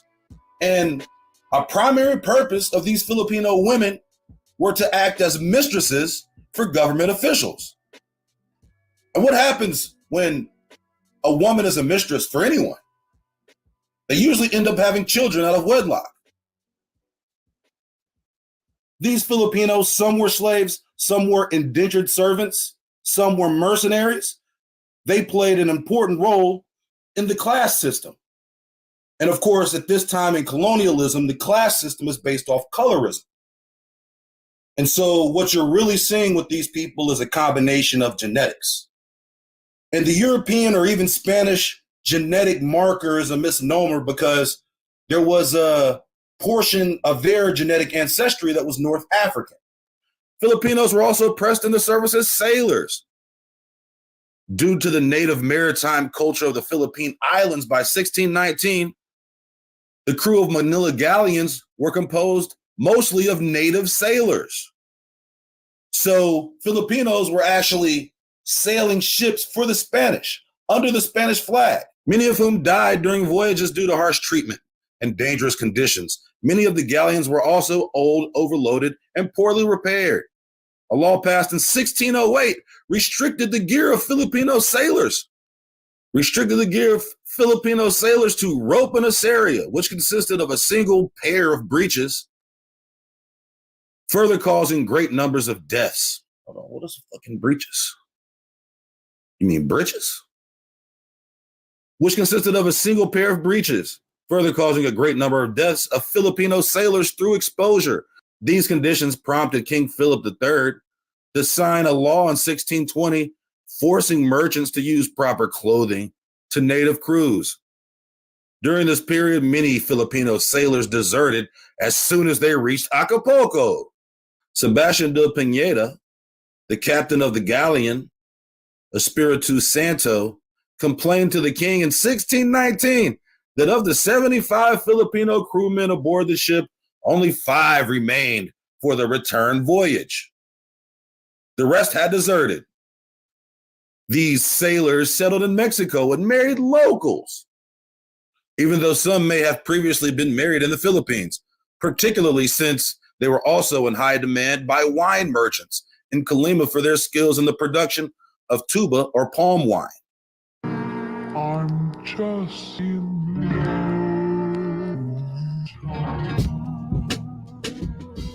The estimate of the number of Asian immigrants during the colonial era ranged from 40,000 to 120,000. It's actually a lot more than that. Way more than that. Way more than that. And you'll notice that this is where the citation ends. By comparison, during the colonial era, Mexico received about 500,000 Europeans and 250,000 Africans. Oh, really? Only 250,000 Africans throughout the entire colonial era. These early Asian individuals, the foundation of the Cuarta Raíz, I guess that's how you say that shit, are not very apparent in modern Mexico for a few reasons: relatively small numbers, racial mixing of colonial Mexico, and the common practice of Chinos slaves to pass as Indios in order to attain freedom, as had occurred with a large portion of Mexico's black population. Over generations, the Asian populace was absorbed into the general mestizo population. The indigenous people were legally protected from chattel slavery by being recognized as part of this group, Asian slaves would claim they were wrongly enslaved. See what's going on here? A notable case of free Asians working in an urban setting is the 1635 conflict between Chino and Spanish barbers in Mexico City. The legal case resulted in the expulsion of the Asians from the city center, limit on their numbers to 12, and prohibition on adopting Asian apprentices. Nonetheless, a 1667 document from Real Audiencia details the attempt to limit the more than 100 barbershops run by Asians without a license to 12. 100 Asian barbershops, okay? So the barbering trade, and we're talking about from 1667. Now, do you think these people here, this 100 Asian barbers in 1667, 100 Chino barbers, now they're called Chinos Indios. But are these people actually Indios? Are they actually indigenous to the land? If you were to look at the population of people today that they would call indigenous to these areas, who are they really descended from? Are they truly indigenous? Are they descended from the Filipinos, who some intermixed with Indians for generations? Continuing, some Chinos, especially Filipinos who were Spanish subjects, held certain rights not afforded to most indigenous people, Indios, such as carrying a sword, dagger, or riding on a horse. Who this nigga up on that name? So not only did these Chinos, aka Indios, Chinos, or Chinos, Indios, the Chinese slaves who are actually from the Philippines, not only did they come in waves that really hasn't been documented, even though we see here that they try to put a blind estimate on those numbers. 80% of the Filipinos, as soon as they landed in Acapulco, deserted and never went back to the Philippines. Think about that. They were basically like, we're not getting back on that ship with the Spanish. So they deserted as soon as they landed in Acapulco and started intermingling with native women. And subsequently, in later years, because they were really vassals of the Spanish Empire and they were at war with the Indians, so they were still acting as mercenaries. They were still conducting trade on behalf of the Spanish hierarchy. These people were given rights not afforded to the Indians. And of course, we see here in the text that they try to intermingle the Indian and the Africans that were already there, but they weren't there. There were no Africans there. And we can see here that the number of Africans that actually got traded into Mexico is very small in comparison by their own numbers. So even these so-called Africans that came to Mexico were most likely from the islands. They were most likely captives from mainland America, or possibly mainland South America, and shipped to the islands and then shipped to Mexico, as opposed to it being an actual African. Especially during these early days, who were the slaves? They weren't bringing Africans here. The slaves were the Indians who were captured in war. And the Filipinos came over here as vassals for the Spaniards, as a buffer class. So this again is just to explain that there is a significant history of contact and migration between the Philippines and Mexico. That's why these so-called indigenous populations have South Asian phenotypes.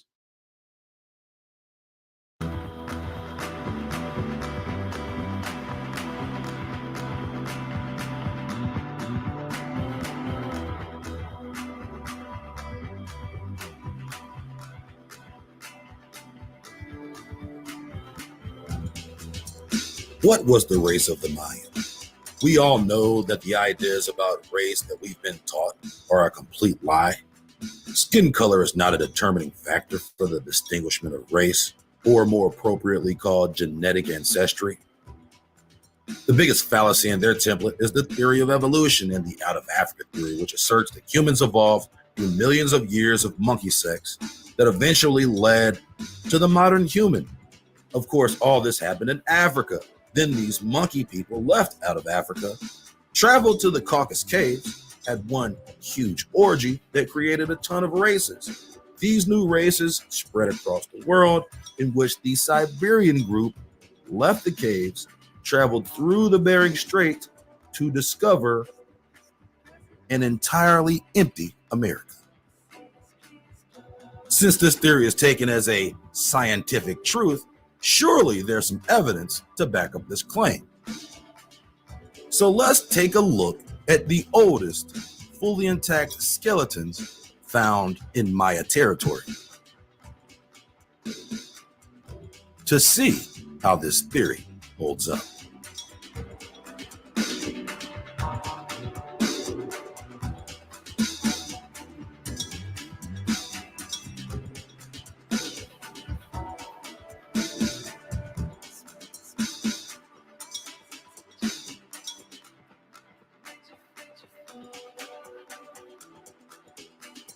So we're going to talk about the race, and we're going to look at this through the eyes of the charlatans, through their accepted methods of determining such things. It's interesting, the type of terminology they use.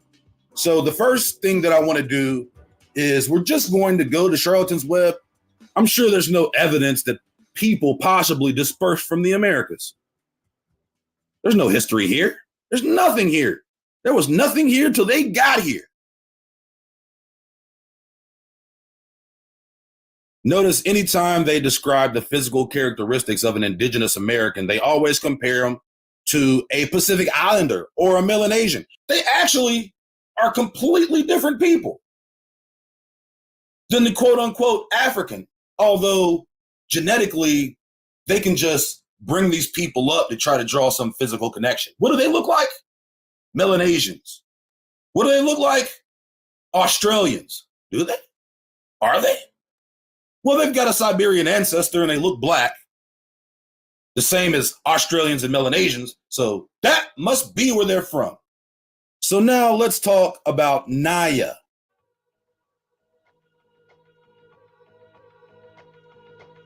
So Naya was found off the coast of the Yucatan. And of course, the Yucatan being right there in Maya territory. So we have Naya, who was found near the Maya, except for the Maya didn't exist. Weren't even a thing at the time. And Naya, I'm sure, has no connection with the Maya. Naya is the name given to a 12 or 13,000 year old human skeleton of a teenage female who was found in the Yucatan Peninsula. At the time of Naya's death, the cave was mostly dry. She likely died falling into Hoyo Negro.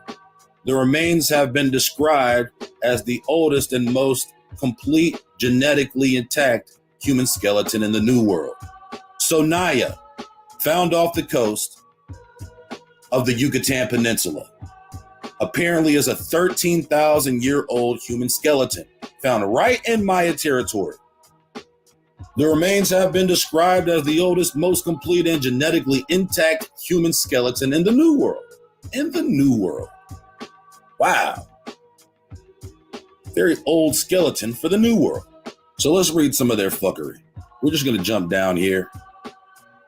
We're still on Charlatan's Web. Evidence from full genomic studies suggests that the first people in the Americans, both Paleo-Americans and later contemporary Native Americans, diverged from ancient Near East Asians about 36,000 years ago and expanded northwards into Siberia, where they encountered and interacted with a different Paleolithic Siberian population known as the ancient North Eurasians, giving rise to both Paleo-Siberian peoples and ancient Native Americans, which later migrated toward the Beringian region, became isolated from other populations, and subsequently populated the Americas.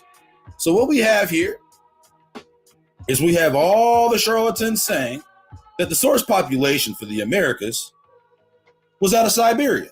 How true is this? And notice every time they want to describe the physical characteristics of an ancient American, they always have to use Austro-Melanesian. They have to use South Pacific Islander.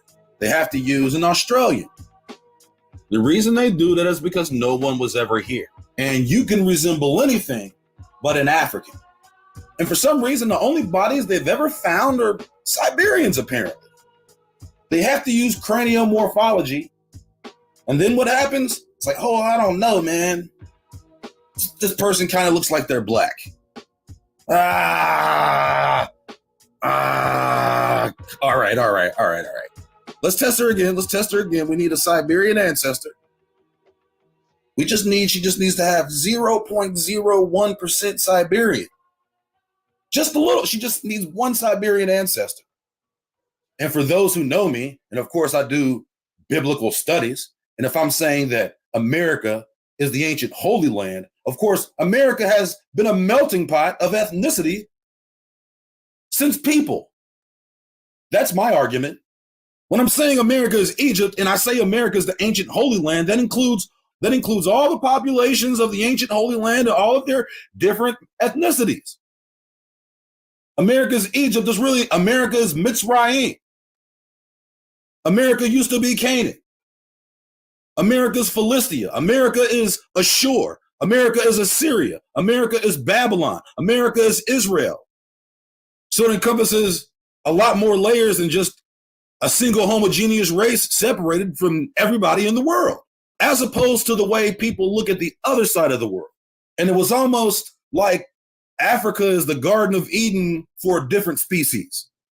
Just in case you get lost in the sauce, America is the ancient Holy Land. When I say America is Egypt, I'm also saying America is Israel. America is Jerusalem, hidden in the thicket of the forest out west, in an area larger than Israel that no one can step foot in. You know, all of that Bureau of Land Management land that's out there. The majority of this land is unpopulated, uninhabited still. We live in cities. So when I'm saying America is the ancient Holy Land, understanding that there were different ethnicities even before the Canaanites went down and were taken over by the Israelites, and then the Israelites were taken down by the Greek, these histories can be shown throughout the ancient history of the Americas. That's my point, that there has never been just one single ethnicity on the continent. They impose these false doctrines to make their mechanisms work. These genetic charades of fuckery only prove that people had sex with people who may be of different bloodlines. If America is Egypt, obviously, so there's layers of fuckery going on here. And part of that layer of fuckery is saying that the indigenous American derived by their methods through the Bering Strait from Siberia. It's not just about the image of a population, it's about the history and identity of peoples. People are most identified from the land in which they descend and have descended from generations. Their argument is America is East Siberia, possibly West Siberia. So the study that they're referencing, late Pleistocene human skeleton and mitochondrial link, Paleo-Americans and modern Native Americans. Oh, you see what they're doing here? A late Pleistocene human skeleton and mitochondrial DNA link Paleo-Americans with modern Native Americans. They're saying that this study in some way proves their theory. Quote, because the differences in craniofacial morphology and detonism between the earliest American skeletons and modern Native Americans, separate origins have been postulated for them, despite genetic evidence to the contrary. We describe a near complete human skeleton with an intact cranium and preserved DNA found with extinct fauna. Oh, they found it with fauna. So she might as well be as old as the fauna. This skeleton dates to between 13,000 and 12,000 calendar years ago and has Paleo-American craniofacial characteristics and a Beringian-derived mitochondrial DNA haplogroup D1. Thus, the differences between Paleo-Americans and Native Americans probably resulted from in situ evolution rather than separate ancestry. It was just like phases of evolution. What happened is, after Siberians have sex for so long, they fuck themselves into some niggas. If a Chinese nigga has sex with Chinese niggas, at some point those Chinese niggas turn black. And black people don't have to fuck nothing but black people. They'll end up looking Chinese. You know that 0.01% or that 2% that you got? That's the majority of your DNA. Obviously, Siberians fuck themselves into niggas. Chihuahua fuck themselves. If a Chihuahua fucks another Chihuahua, at some point they'll be a wolf again. Quote, genetic studies of contemporary Native Americans and late prehistoric skeletal remains from the Americas have consistently supported the idea that Native Americans are descended from Siberian ancestors who moved into eastern Thuringia between 26,000 and 18,000 years ago. They're so sure about this shit. Spreading southward into the Americas after 17,000 years before present, a complete genome analysis of the 12 to 6,000 years before present Aztec infant from Montana. Oh, they found a baby in Montana. And mitochondrial DNA from 14,000 years before present. Coprolites from Paisley Caves in Oregon, and mitochondrial DNA from earlier remains from Nevada and Alaska support this hypothesis. Oh man, they found a baby in Montana, in Alaska, and you know they had some Siberian DNA in them, so you know that's where they're from. With Aztec linked to the Clovis culture and Paisley Caves to the west, stem tradition, North America's two widespread early archaeological complexes, the genetic evidence for a Beringian origin of the earliest inhabitants of Western North America is compelling. Oh, it's compelling. They're Siberians. Well, they've got a Siberian marker. It appears as though they have a Siberian ancestor. This points to their Siberian origin. Were there any other ancestors? This was the study referenced, okay? This was the study referenced in Wikipedia. The ancestry of the earliest Americans is still debated. Still debated. Thought you guys knew everything. However, because the oldest skeletal remains from the Americas consistently failed to group morphometrically with modern Native Americans, Siberians, and other Northeast Asians, Paleo-Americans exhibit longer, narrower crania and smaller and shorter, more projecting faces than later Native Americans in nearly all cases. Let's read this. In nearly all cases, they are morphologically most similar to modern peoples of Africa. But still, right after this, the study hits you with the Austro-Melanesian caveat. But when this study was cited on Wikipedia, the word African was alleviated. In nearly all cases, they are morphologically most similar to modern peoples of Africa. And then it goes on to give you the Austro-Melanesian caveat. This is in reference to Naya, found in the Yucatan Peninsula.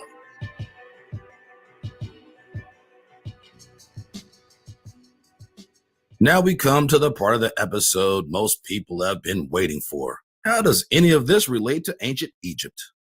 First and foremost, we're just going to skip over the part about pyramids for now. Because not only is it low-hanging fruit, it's also possibly the most superficial point in connecting ancient America to ancient Egypt. There are indeed pyramids in Europe and Asia. So just having pyramids itself doesn't create a strong enough point to hang an argument on. The most credible way to make these associations is cultural practice. What are the traditions among the Maya that parallel what we've been told about ancient Egypt? One point made in an earlier episode that can just as rightly be applied to the Maya, as well as the Egyptians, as well as the Mexica, the Toltec, the Udo, Aztec, and Nahuatl-speaking tribes of the Southwest, as well as the Mississippians, is the role of dogs in funerary traditions. Anubis, the dog-headed god from the Egyptian pantheon, according to Egyptian tradition, is the guide of the underworld and accompanies the soul after death. This tradition may never be more true than with the Maya, who sacrificed dogs as a common tradition of their burial rites.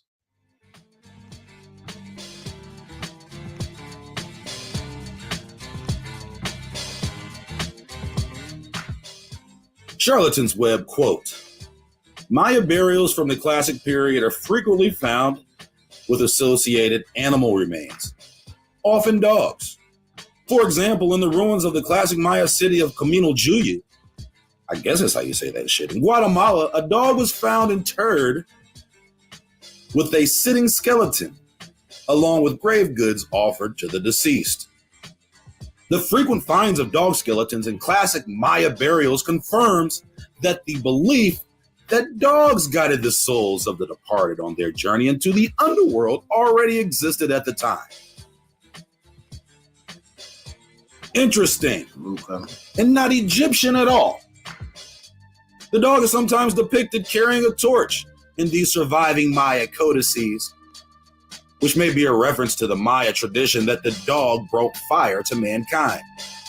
In the post-classic Popol Vuh of the Quiche Maya of highland Guatemala, dogs and turkeys killed people of the Second Age in retaliation for the people beating them.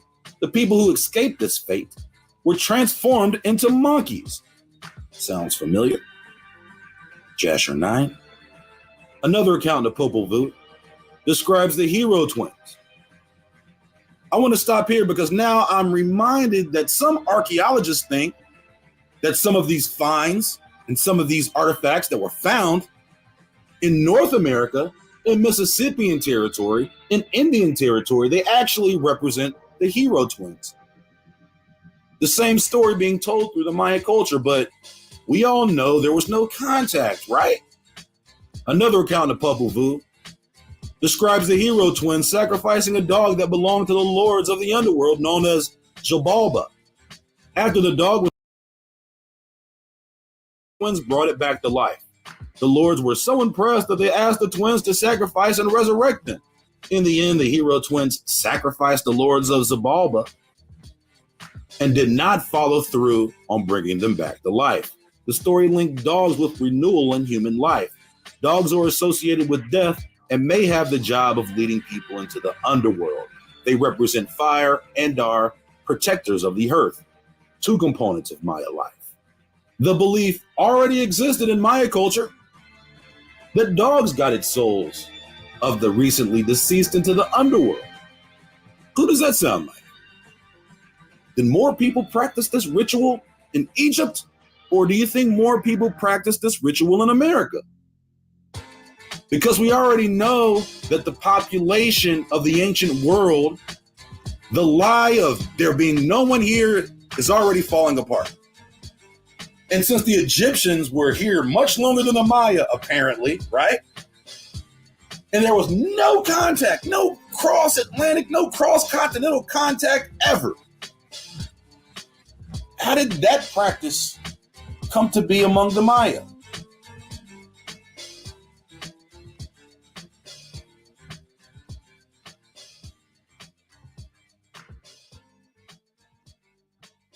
Here is a Mayan picture depicting, well, other than Siberians, this is a Mayan picture depicting a funeral procession. Do you notice anything peculiar about this picture and non-Egyptian at all? If you notice here, under the deceased person, there is some sort of animal. But right up under there is a dog. That doesn't look like anything from anywhere else. And it definitely wasn't first. Okay, this was more primitive, yet later in time. Because, you know, these people they're primitive. You see their shitty monuments? They're terrible, right? They're nothing like the Egyptians. This dog here, that's actually not a dog. That's some sort of it's a aardvark. I don't know, but it's not a dog. And if it is a dog, it don't got nothing to do with Egypt, my nigga. I just want you to be clear on that. All right? It's a dead man and a dog in a procession, along with the legends of dogs guiding the souls to the underworld. Don't mean nothing, boy.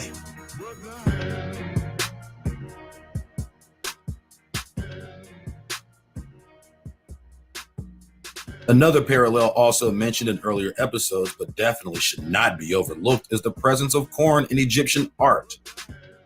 In the book Ancient Egyptian Maize, author Gunnar Thompson highlights hundreds of examples of corn in Egyptian art, but also Babylonian, Chinese, and Hindu, which we already emphasized in the America is India, episode 9.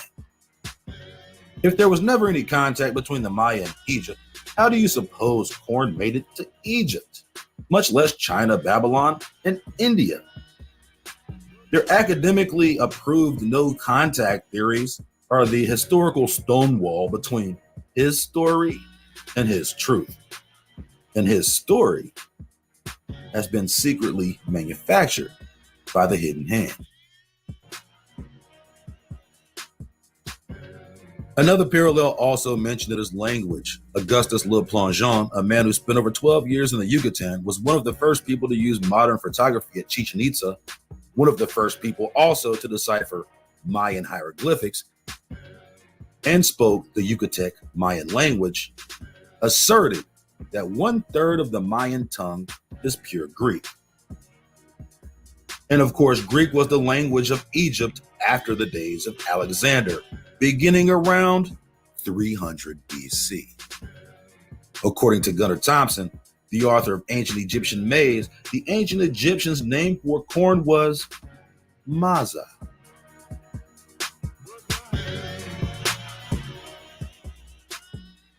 The pyramids of Egypt were thought to be tombs for the pharaohs, but no pharaoh was exhumed or found in any of the great pyramids of Egypt. Most of, if not all, royal Egyptian burials are situated in the Valley of the Kings, nearly 400 miles to the south of Giza. In contrast, Mayan pyramids were the location for generations of royal burials. Something thought to be an exclusively Egyptian practice is not even practiced in Egypt, but is practiced by the Mayans in a way ancient Egypt could never compare. It's also worth mentioning that just like Egyptian pharaohs, Maya royalty was buried in sarcophagi, the only difference being Maya royalty was buried in sarcophagi under pyramids.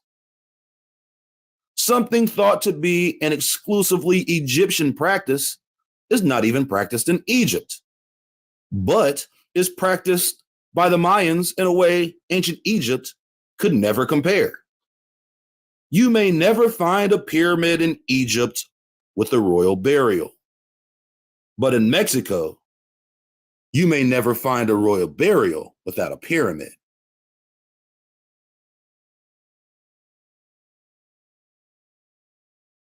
What else is hiding under these pyramids?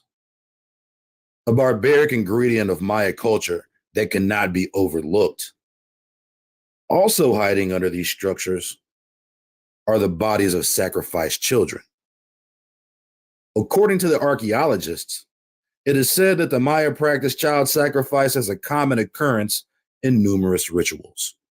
Child sacrifice was also practiced on several occasions in the Old Testament by several ancient nations, including the Canaanites and the Israelites, especially in the earlier days. After the Assyrian deportation, it was later more closely linked with the Assyrians and Babylonians. According to 2 Kings chapter 17, the men of Babylon and other nations, including the Sepharvaim, made for themselves gods and made the lowest of the men high priests. And they served their gods and sacrificed their children in the high places. This practice of child sacrifice is more recently linked to Babylon following the Assyrian deportation rather than Egypt in any way at all.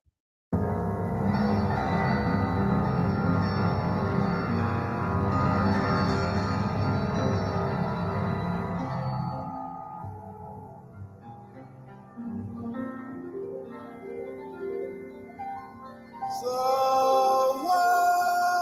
is What happened to the Maya? Some people claim that the Maya never left and are the people still living in the old Maya-occupied territories. However, the most common theory is that they were wiped out by the Spanish, mostly due to disease. But is there any chance that some of the Maya could have relocated? There have been reports that stated that some of the Maya did relocate to Guatemala after the fall of the Mayan Empire. But is there a chance that the Maya could have relocated to the north end of the Gulf Coast, specifically around Louisiana, Alabama, Mississippi, or Florida? Because apparently there are some very strong cultural connections and even strong archaeological connections, especially at the Crystal River site in Florida, where Mayan hieroglyphics were found and a cache of other Mayan artifacts buried in a temple mound complex. This mound complex just happened to be constructed with a similar layout, design, and astronomical alignment to Venus as the Mayan complexes in the Yucatan. But this isn't where the connections end. Many of the places and names associated with Florida, Georgia, and to a lesser extent the Southeast are Itza Mayan in origin, especially cities, mountains, and rivers. The Itza Maya language was one of the last variations spoken during the fall of the Mayan Empire in the late 1600s.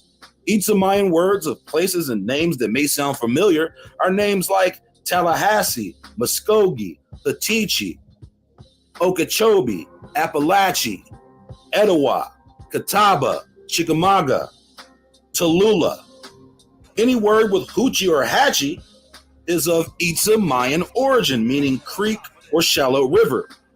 Rivers like the Tallahatchie, the Chattahoochee. Any river with a hatchie or a hoochie, or even a coochie for that matter, is of Itza Mayan origin. Most of these terms were first mislabeled Muskogee Creek, but now after linguists slowly pieced together the nearly extinct Itza Mayan language, the overwhelming consensus points to a Mesoamerican linguistic origin for the Muskogee Creek language family. Could this mean that some of the Maya left the Yucatan and relocated to the Southeast United States after the fall of the Maya Empire? Or does it mean that the Maya originally inhabited the Southeast United States and expanded or migrated into the Yucatan? There is a case for both.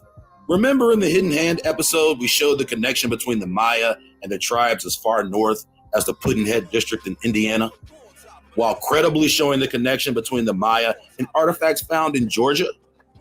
This was all without using the benefit of language. But once you add the Hatchie Hoochie Coochie connection, it's an open and shut case, Johnson.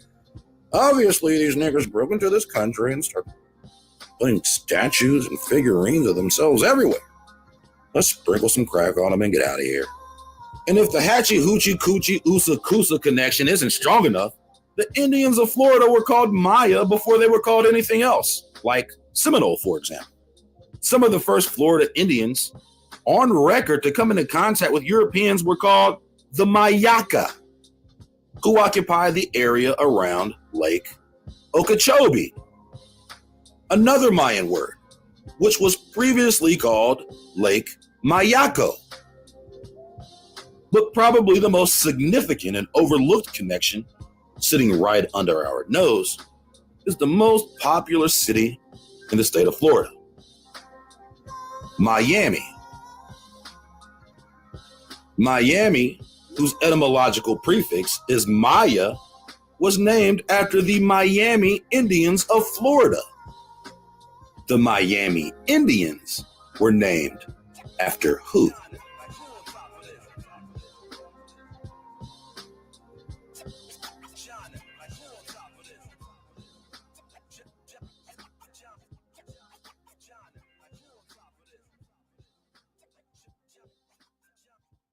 Hey man, you be. Now, you know some of them Mayans look Chinese, nigga. How you explain that? Listen, my nigga, It's never been my position that there were never any other types of ethnicities in America. On the contrary, if I say America is Egypt or the Holy Land, that implies several dozen ancient bloodlines. So the appearance of Mongoloid Mayans or even Mayans that might look a little Caucasian doesn't contradict that template. In fact, it only strengthens that template and demonstrates an ancient intermingling of bloodlines. But also, don't be fooled by appearance. There are plenty of dark-skinned races that appear as Negroes in Asia, specifically South Asia and the South Pacific. And there are even races of Africans that appear Mongoloid. So when you say something like, this statue looks like an Asian, well, there's some pudding-faced niggas in Indiana who might have something to say about that. My point is that the Negro has always been in America, and his bloodlines are not only indigenous, but represent the genetic baseline for all of the ancient races in America, including the greatest portion of Mississippians and Mayans. Because if this wasn't the case, why did the Mayans have sickle cell anemia? A genetic disease mostly associated with Africans or African Americans. Several genetic studies conducted on ancient Maya confirm this. Some geneticists take this information to mean that the Mayans were of African origin, but they weren't. They were of American origin, and they have been purposely mislabeled as African. That's the only way his story works.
The definitive ancient history of Black people, the untold history of the start of civilization from 15,000 to 300 BC, the tale of a lost civilization that spanned the globe in ancient times.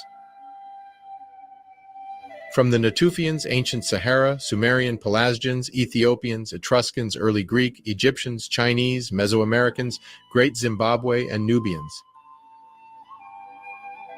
It is only through a diligent study of the past that one can perceive the mosaic of the self. Sources are cited in the video and linked in the description. In no way through this study are we saying that the ancient people who benefited were not capable of civilization building.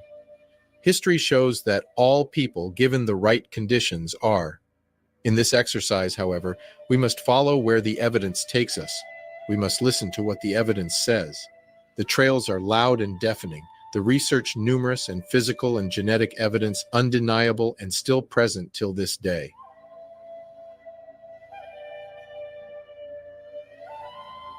At the end of the last ice age in 11,700 BC, archaeology shows that humans were already populating the earth with a significant presence in the Fertile Crescent and the Levant. The Younger Dryas may well have reset civilization when it occurred 12,900 years ago. But who were the people who picked up the pieces and built the underpinnings of our civilization? What did they look like? What challenges did they have to overcome? And what sort of knowledge did they impart unto the classical empires we know today?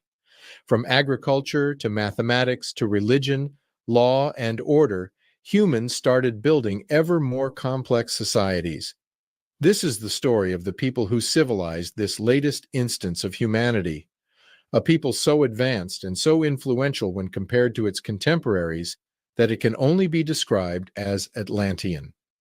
This work takes an incredible amount of research, writing, and editing.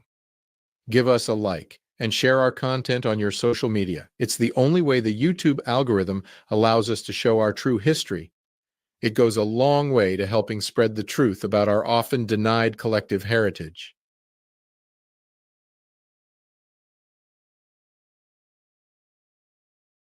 The term civilization has a pretty wide scope. This organism will grow through any means necessary, via culture, technology, language, religion, genetic identity, even written history. So we can identify it by its traits and by the clues it leaves behind. It can go from a small country with significant history lasting only a few decades, but it also applies to an empire that is spread across contiguous continents and lasts 2 centuries. What if I told you that there is a civilization that was so large it spanned the whole globe, so enduring it lasted longer than Egypt, and that wherever it went, it didn't destroy but elevated the inhabitants of the land? Its relics are now mountainous ruins, its deed, fables, and its people, but a shell of their former glory. We begin in 12,500 BC, in a small community in modern-day Syria. The climate is starting to warm, indicating that we are coming out of the last ice age. Humans are about to do something they have never done before, something that will forever alter the course of civilization. Instead of getting their sustenance from hunting and scavenging, humans are now planning ahead and planting crops, domesticating nutritive plants, planting them in the ground one season and reaping the benefits another. This is the beginning of agriculture, and we have the Natufians to thank for it. They started to cultivate high-energy crops like rye, but they also knew how to party. The first evidence of beer fermentation was found on Natufian sites in 13,000 BC, and more importantly, they were the first to make bread. Natufians also showed the first signs of occupation specializations, as evidenced by the abundance of sickle blades found in Natufian sites. This would have been a natural evolution of their agricultural advantage. The Natufians lived all over the Middle East, from Syria to Upper Egypt, and with their new ability to feed themselves via agriculture, they went on to create the first known large human settlements and civilization. Dr. Iosef Lizarides and Dr. Nadine Rowland from Harvard performed extensive genetic tests on Natufian archaeological remains, and this is what they found. Natufians had clear African DNA markers without any Neanderthal admixture. In other words, they were unmistakably black Africans. These resourceful people were also the first to construct buildings out of stone. They often had central fireplaces as part of their stone dwellings.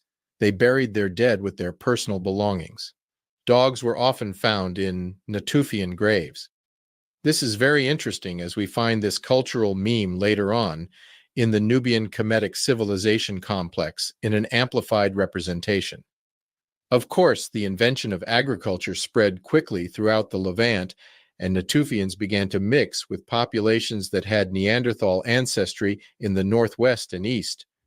These new mixtures would spread agriculture to the rest of Europe and Asia. Non-Neanderthal mixture spread agriculture south, towards the Nile, where the precursor to the Nubio-Kemetic civilization was kick-started. Researcher Dr. Dorothy Garrett attests that the Natufians who were living in the Middle East since 13,000 BC would have been behind the construction of Göbekli Tepe soon after the Holocene period began. Although more research on this subject needs to be done, it stands to reason that the Natufians would have had the agricultural backing and specialization sophistication necessary to build the sites. Regardless, it is clear that the Natufians had an undeniable influence in the region, one that would last until 5000 BC, when the pre-dynastic Egyptian civilization, better known as Kemet, started to take form. But there is another group that went on to influence the Egyptian civilization, and they lived far in the western part of the Sahara. Our journey continues in Libya's southern edge, a domain of relentless dunes and scorching sun, where only the toughest endure. The Tuareg.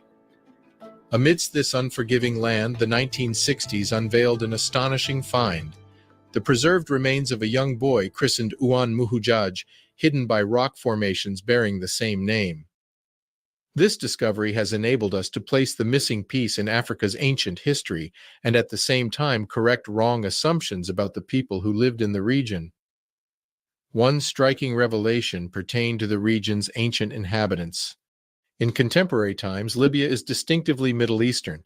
However, 3600 BC bore witness to a southern Libya inhabited by Black Africans, a fact inferred from DNA studies and copious rock art scattered across the ancient Sahara. The genetic analysis of Uwan Muhujaj not only confirmed these findings, but also shed light on a previously unknown African culture. Uwan Muhujaj, a 2.5-year-old black boy, was unearthed from the folds of history. His identity was determined through dental, cranial, and genetic analysis. However, carbon dating propelled the young boy into the spotlight, revealing him to be 5,500 years old, a revelation that redefined African history. This remarkable mummification technique surpassed Egyptian practices, predating the initial Kemetic mummifications by at least a millennium. The sophistication and mastery displayed in Uwan Muhujaj's mummification were astounding.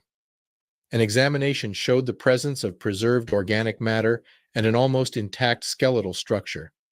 The process involved evisceration, akin to Nile Valley practices, thereby securing the Central Sahara as the birthplace of mummification. Did these practices influence the Kemetic techniques a millennium later, or were they independent developments? What triggered the prominence of cattle in their rock art? Clues etched across Saharan caves and rocks hint at a world similar to present-day Kenyan or South African savannas. Depictions of savanna animals, alligators, big cats, giraffes, rhinos, antelopes, hogs, all demand an environment rich in water, a testament to the region's past. Modern climatology and LIDAR satellite technology corroborate this, revealing a former wet marshland, crisscrossed by rivers and adorned by paleolakes and towering grasses. Ground sediment samples further validate these findings.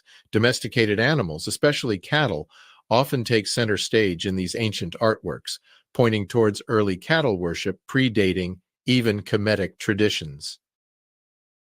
Approximately 500 years after Uwan Muhujaj's mummification, the once lush savanna began to recede, succumbing to aridness. Driven eastwards in search of water, these people converged with another remarkable group from Central Africa at the Nile. This group, known for creating the 20,000-year-old Ishango bone, demonstrated a deep understanding of advanced math, including relationships between prime numbers. This confluence, one culture excelling in mummification and the other in advanced mathematics, shaped the fertile banks of the Nile. The motifs of cattle worship, advanced mathematics, mummification, and Black African genetic diversity intertwined to form the Nubio-Kemetic civilization complex spanning from the pre-dynastic era to the New Kingdom.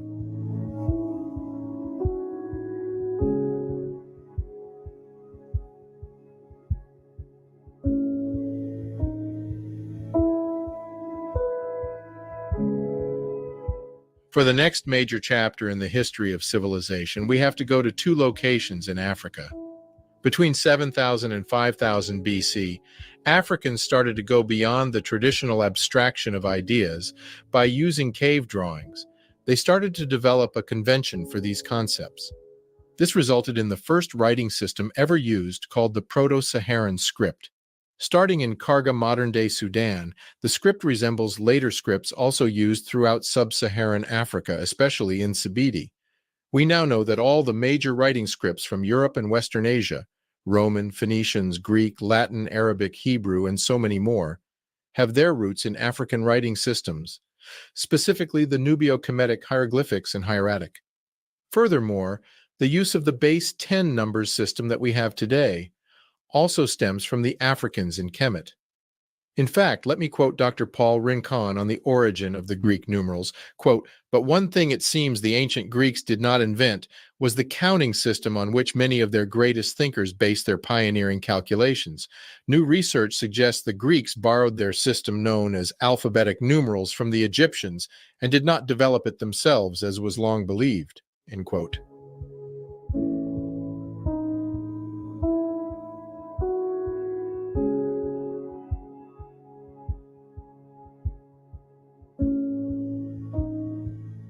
At the same time, in 5000 BC, a complex society starts to migrate down the Nile.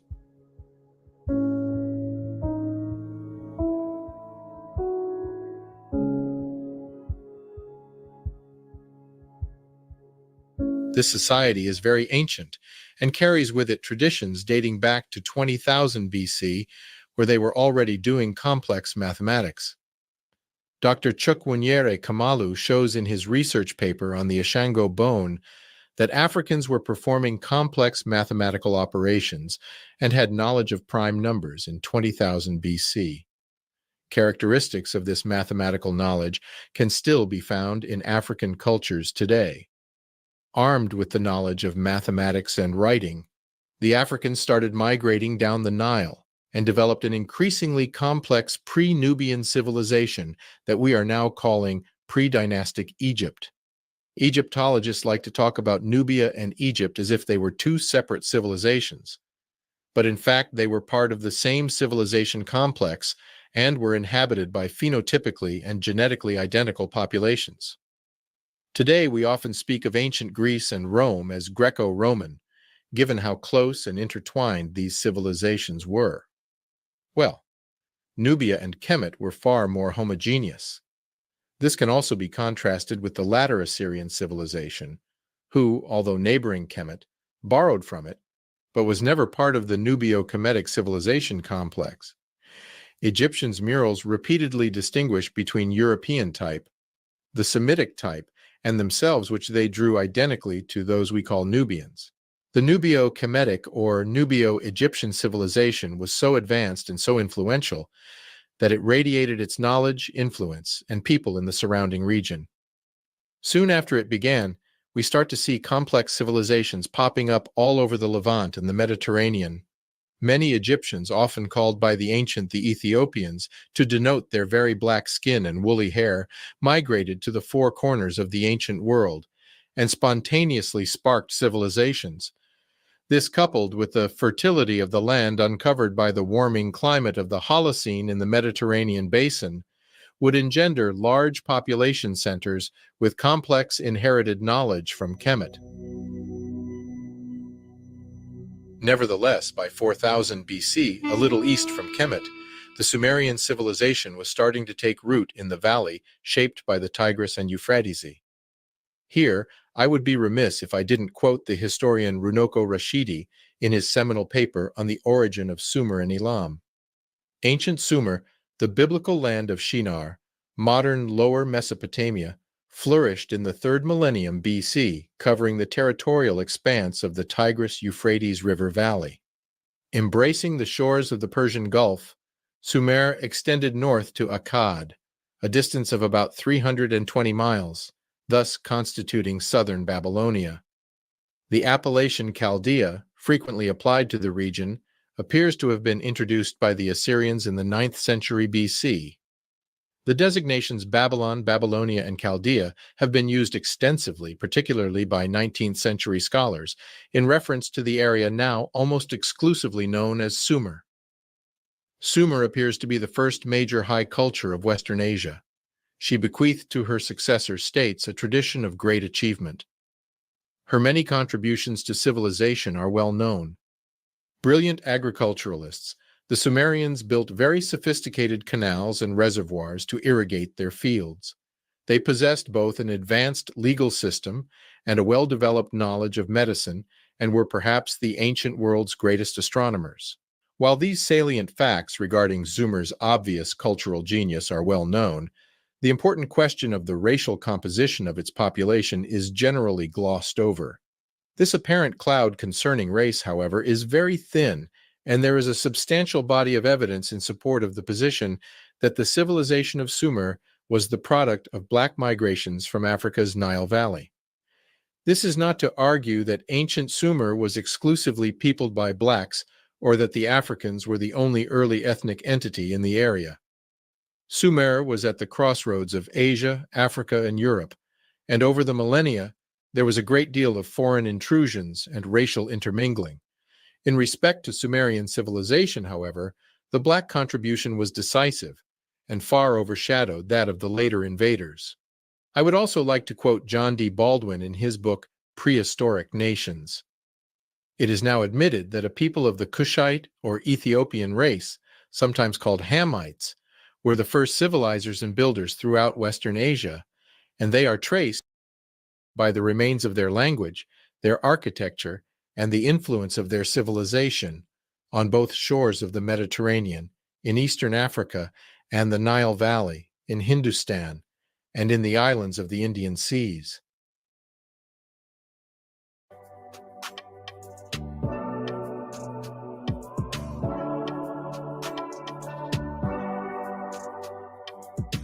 Fast forward to 2000 BC, with a strong epicenter in the eastern Mediterranean basin, our civilization builders extended east and west, across the Atlantic and the Indian Sea.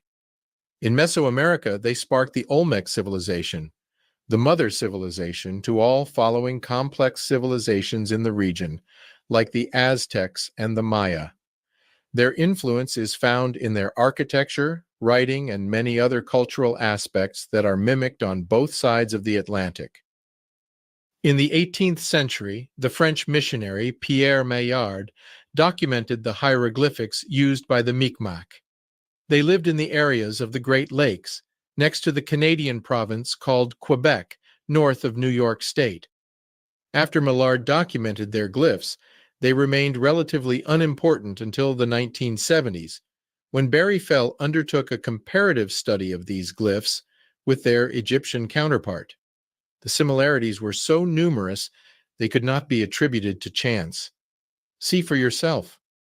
What followed, however, was an example of the many denial attempts by historians that many of us have become accustomed to.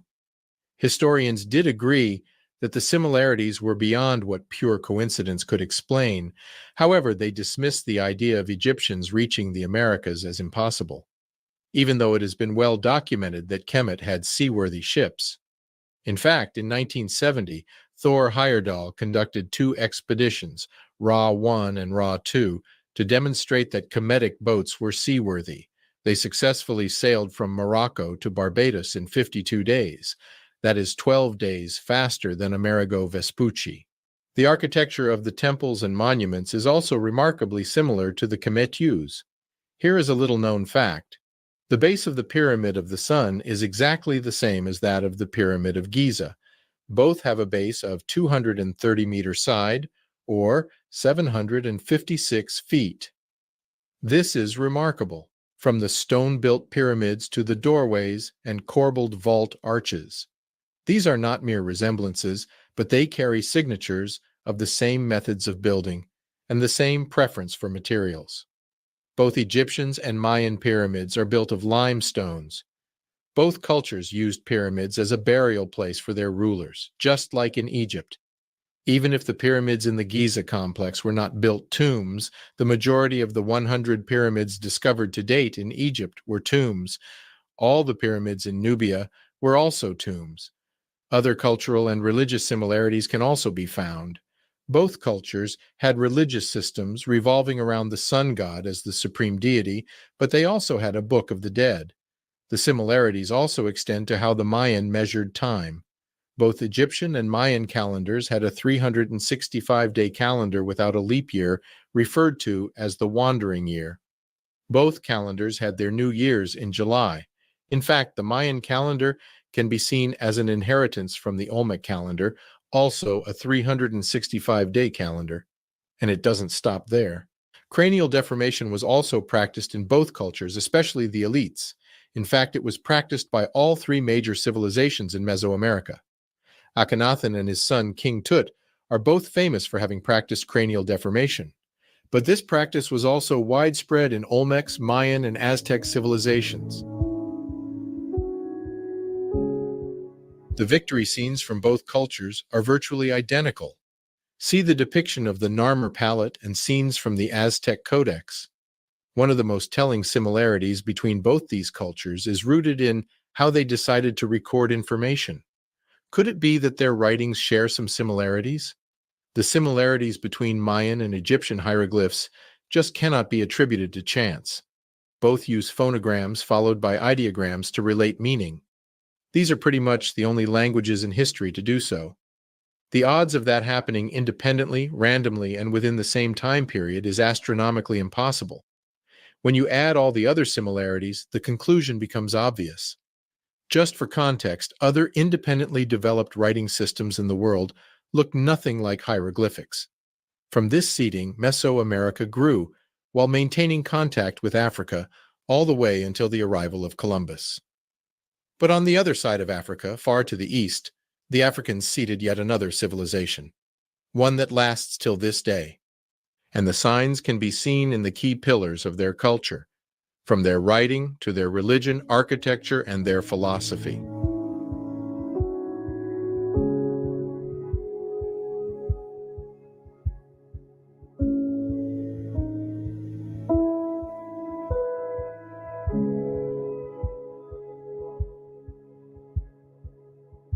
In 1990 BC, the god king Fuxi bestowed onto the land that was to become the Empire of the Middle government, domestication, cooking, philosophy, rule of law, monument building, as well as kanji, the system writing. These injections of culture set into motion the great wheel that was to become the Empire of China. As its first emperor, we must ask, where did he and the people he belongs to come from? Where did he draw his wealth of knowledge and culture from? And what evidence did the originators leave behind? Writing systems. The ancient Chinese characters, logograms, share significant similarities with the Egyptian hieroglyphics, Medu Necher. Both systems use symbols to represent entire words, and some symbols seem to share the same meaning in both languages. See how the representations of sky and sun are virtually identical or similar in roots to their Egyptian counterpart. Also, notice how the older version of the Chinese characters look even closer to Medu Necher. In some instances, the symbols are pretty much interchangeable. See the ancient Egyptian logos for child and that of the Chinese. And there are a lot more. I'll leave the links in the description for you to explore. What's more, the Chinese tradition of calligraphy is compared to the meticulous art of writing hieroglyphics. Moreover, both civilizations revered the role of the scribe and had similar concepts of a god-king. We can even see the influence of the Africans on the early architecture of the Chinese. There are over 100 pyramids in the Xi area of central China, reminiscent of the pyramid-building tradition in ancient Egypt. Some Chinese pyramids are even larger than the Great Pyramid of Giza. Both cultures used pyramids as tombs, but they also practiced mummification and sarcophagus burials, believed in an afterlife where the soul continued as it did in life and provided the dead with belongings for the afterlife journey. Even in their calendar systems, the Chinese lunisolar calendar is described as being almost identical to its older Kemetic counterpart. African cultural practices also permeated the Shang and Jia dynasties. The practice of naming children based on the day of the week in the Shang dynasty is seen as similar to the practice followed by the Ashanti in Ghana, which is believed to have originated in Kemet.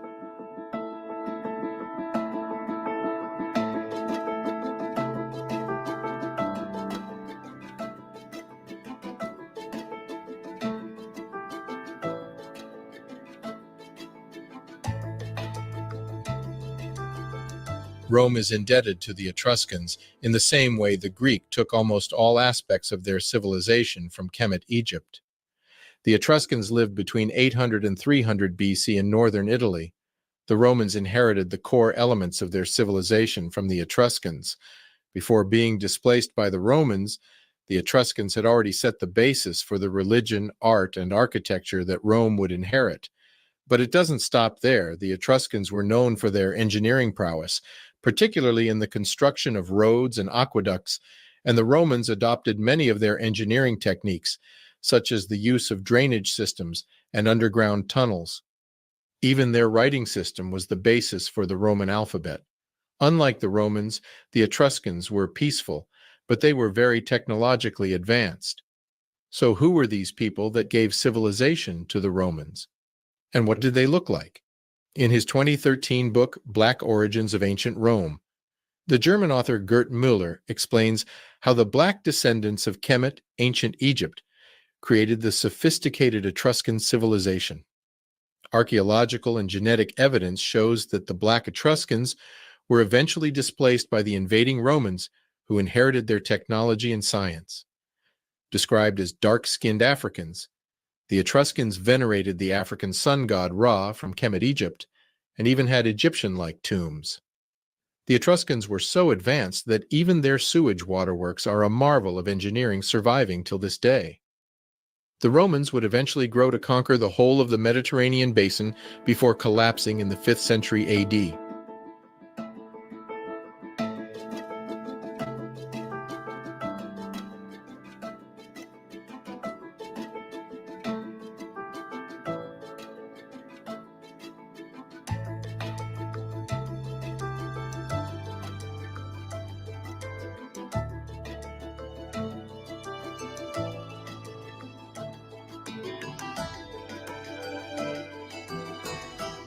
Not to be undone by the Chinese, Sumerian, the Mesoamerican, and the Mesopotamian, the Greek civilization can claim a large body of influence to the modernization trajectory of our world.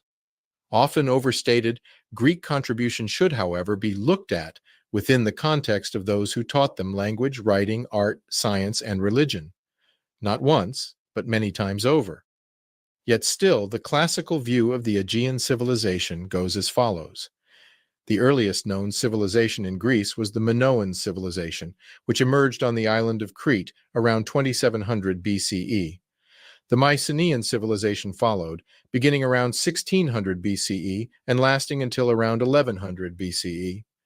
The period of ancient Greece, commonly referred to as Classical Greece, lasted from the 5th century BCE to the 4th century CE, and is credited with giving us philosophy, democracy, literature, art, and architecture, mathematics, sciences, and Olympic Games.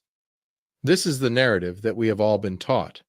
However, Greek history is far more interesting when you take into account what the Greeks themselves said about the origin of their civilization and knowledge. Here, let me quote Dr. Bruce Stewart about the Greek civilization. If you read what the Greeks said, not what we think, but what the Greeks said, they said they got everything from Egypt. They got all their knowledge from Egypt. Pythagoras spent 15 years in Egypt. Now, when did we come up with the idea that the Greeks invented everything from scratch? Believe it or not, it was in the 18th and 19th century. With the Greeks, again, we see the significant influence of the Nubio-Kemetic people. Africans gave the Greeks their mathematics. From Pythagoras to Euclid, the Greeks studied Kemetic math and spent a great deal of time in Egypt. By 332 BC, however, the Greeks came in and liberated Egypt. The Greeks also inherited medicine from Kemet.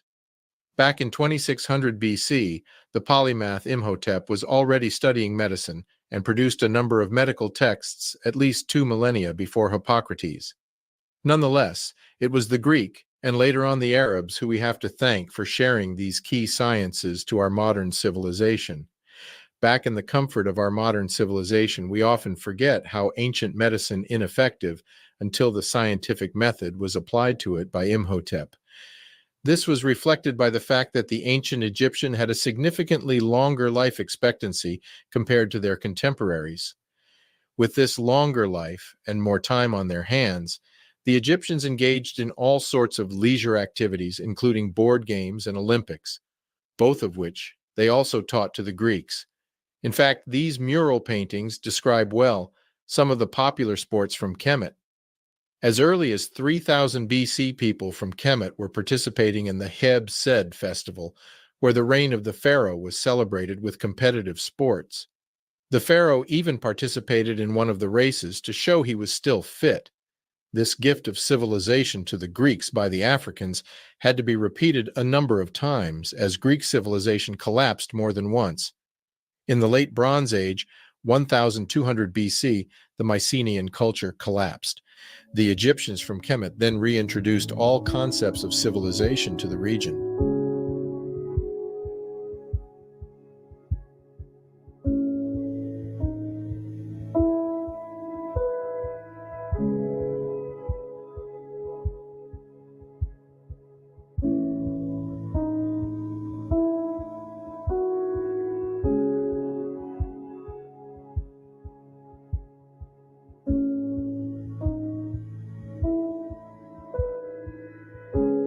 The civilizing influence of Black people in the Levant and Near East is often overlooked, distorted, or in many cases reassigned to other peoples or civilizations. For people of African descent, it is vital to know that our antecedents had the knowledge, aptitude, and temperament to create civilizations of our own. Civilizations that were so influential that they birthed nearly all important instances of civilization and culture in European history. After the fall of Egypt, Kemet in 343 BC, following the Persian invasion and subsequent Greek rule by the Ptolemies, the Egyptians migrated to their ancestral home, south and southwest, deep in Africa. They took along with them their culture, language, and knowledge, which can be found pretty much intact throughout the whole of sub-Saharan Africa. Their language is still spoken, almost intact in Senegal. Their religion, through ancestor worship, still lives strong in Africa. Its teachings have also been repackaged in other religions seen all over the world: sun worship, emphasis of human and societal values, ma'at proper. Their building technique, mud bricks and stone monuments, are seen all over Africa. Its cultural practices, like circumcision, still intact. Above all, its people, through endless genetic studies and attestation of the ancients, are all over Africa, from west to east, from south to Sudan.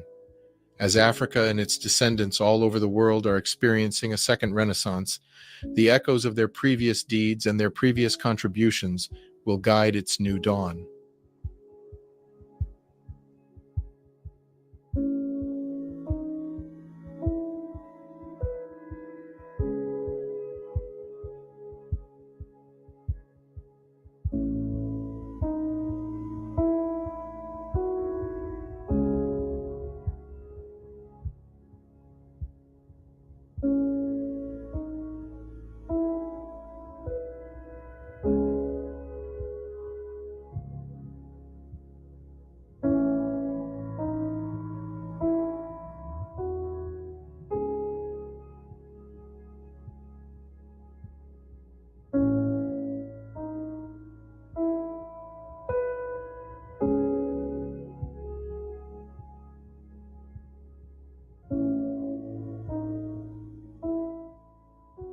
Don't miss our documentary on the large number of strange African ancient artifacts that show how advanced this civilization was.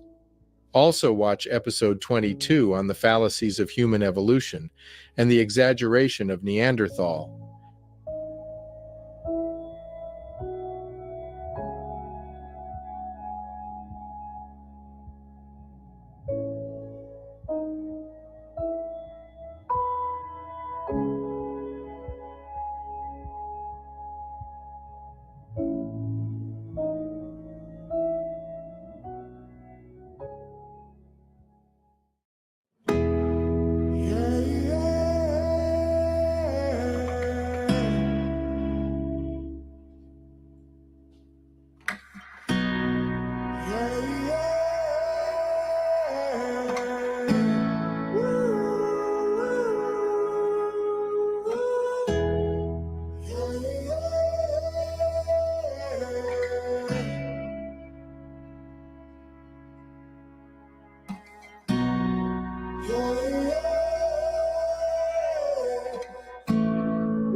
I want to give a huge shout out to all our supporters, especially those on Patreon.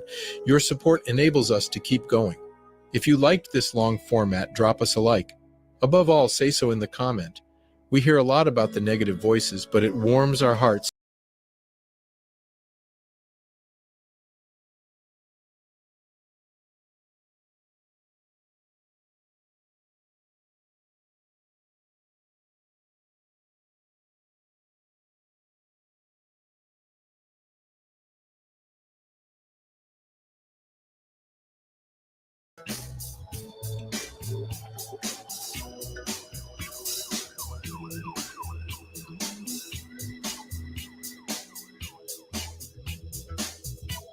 Shalom, family. It's your brother Benaiah Ben Israel.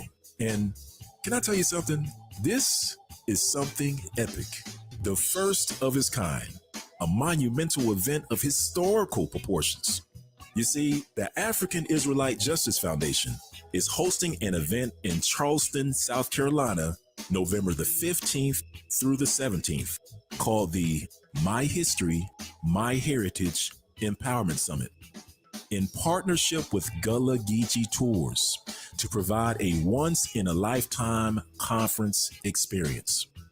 On November the 15th through the 17th of this year, Israelites all around the world will gather where the sun turned into darkness and the moon did not give her light, and the sign of the Son of Man did appear in heaven. The My History, My Heritage Empowerment Summit will offer historical tours both day and night by the one and only Gullah Geechee Tours. We also plan to offer authentic Gullah Geechee cuisine by the granddaughter of world-renowned Gullah Geechee cuisine chef, Emily Meggett. We also plan to host a beach or park Sabbath day service and fellowship, culminating with an African Israelite Justice Foundation conference in the heart of Charleston on the historical grounds of an African Israelite resting place with a replica ship and a plantation house.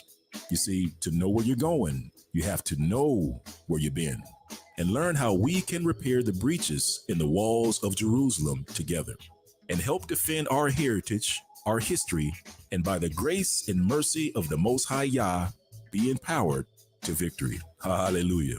Well, family, come on out and join us in Charleston, South Carolina, November the 15th through the 17th, and be a part of this unforgettable weekend where history, heritage, and empowerment converge. Well, hope to see you there, Israel. Take care and shalom.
"100 Proof."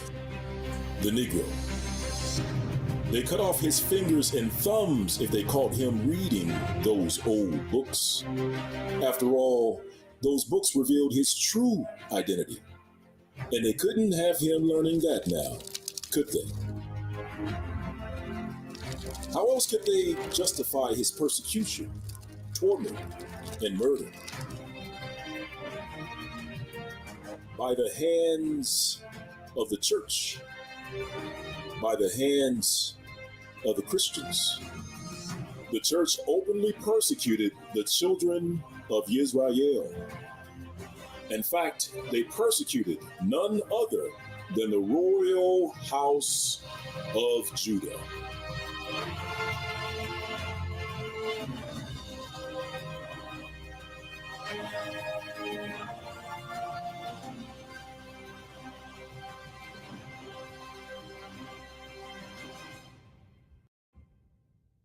Now, while Judah was in captivity, Judah was fed from the mouth of the great red dragon and the daughter of Babylon. You see, the daughter of Babylon taught Judah his history, a version of history which began with slavery and the west coast of Africa. This altered version of Judah's history began in 1619 with the arrival of Africans in English colonies on the east coast of what would later give rise to the United States of America. Judah's history before 1619 was simply omitted, covered over with new books containing a slightly modified history.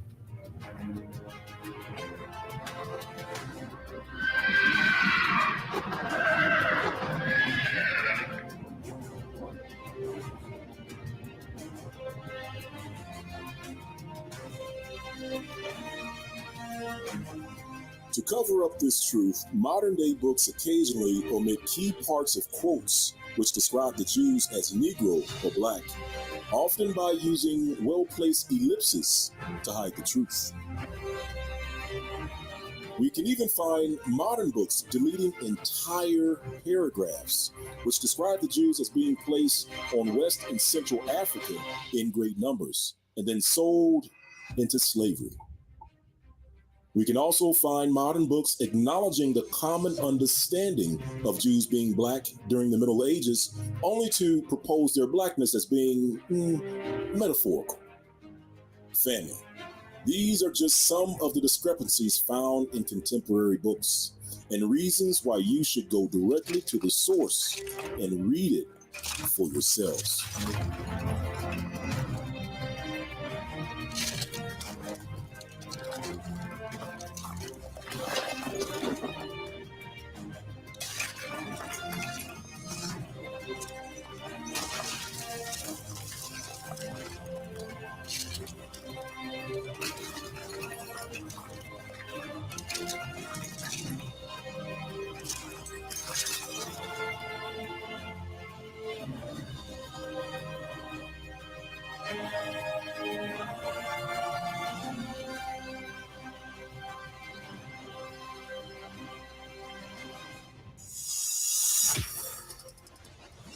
The DNA of the Negro is arguably one of the most misunderstood DNA stories on Earth. You see, traditional DNA analysis rightfully trace so-called Negro DNA back to Africa. And these relationships are discovered by simply comparing present-day African American DNA with present-day African DNA. And as stated before, this analysis rightfully identifies our deep connection with our African brothers and sisters. However, there's one critical missing component in this type of DNA analysis, and it's called genetic bottleneck. She knows that she is the same. She's trying to stop playing games. She said, Lord, forgive me. She said, they do not know what they do. They do not see them.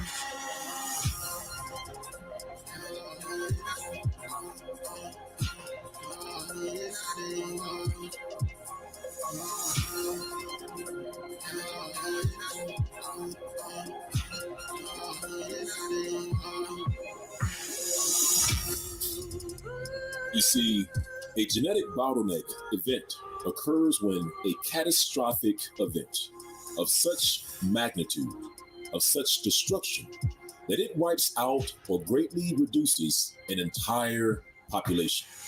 In other words, the population gets purged. And the so-called Negro has gone through multiple purging events. These DNA impacting events could be an earthquake, which levels an entire city. It could be a megablast from a sleeping volcano, which obliterates all life within 100 square miles. Or, in the case of the so-called Negro, it could be the transatlantic slave trade.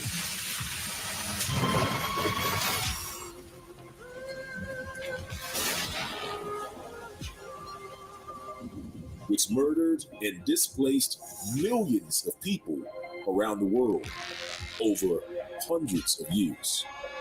Or a genetic bottleneck event could be triggered by an expulsion edict or an inquisition, which evicted and murdered hundreds of thousands of the House of Judah in Spain and Portugal. And so these major events, which caused hundreds of thousands of people to disappear from an entire region, subsequently changed the DNA profile of the surviving population. Most importantly, these genetic bottleneck events impact DNA matches, which display on modern-day DNA reports. For example, so-called Negro DNA isn't found among certain modern-day populations in great numbers. And it's because the Jews were expelled from those places. For example, today's DNA reports don't show so-called Negro DNA matches in and around present-day Israel. However, if we instead compare so-called Negro DNA to ancient DNA extracted from archaeological sites in Israel and Lebanon, we find something unexpected. We find so-called Negro DNA buried in the ground of ancient Israel before the time of the Messiah.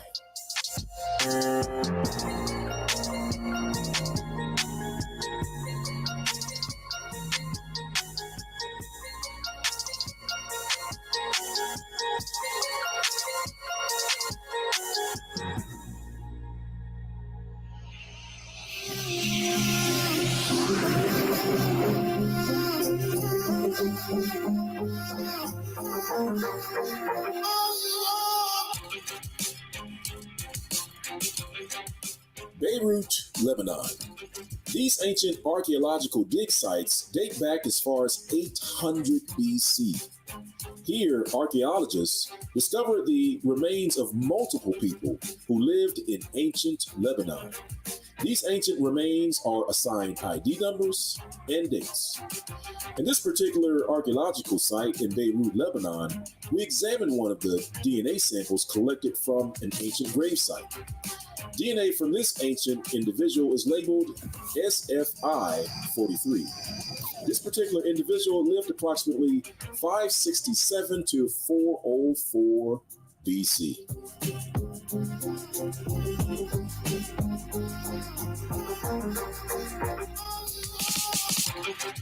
Researchers compared the ancient DNA remains of SFI-43 to modern-day Lebanese and Egyptian populations, as well as samples taken from a previous report.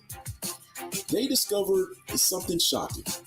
They discovered the ancient Lebanese labeled SFI-43 was not closely related to modern Lebanese populations. Instead, SFI-43 showed close relationship to ancient Egyptian DNA samples. This is related in the following graph. Notice the dark green dots of the ancient Egyptian DNA are close to the light green dots of the SFI-43 ancient Lebanese DNA samples.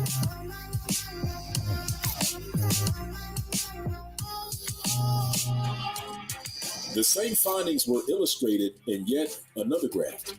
Now, in this particular graph, related or shared DNA between samples is displayed as red marks.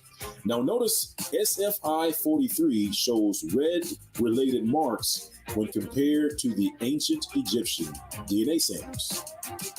However, researchers didn't stop there. They added one additional group to compare their ancient Lebanese SFI43 DNA to. They compared it to the E1B1A Yoruba DNA of West Africa. And they were surprised to see that it was a perfect match.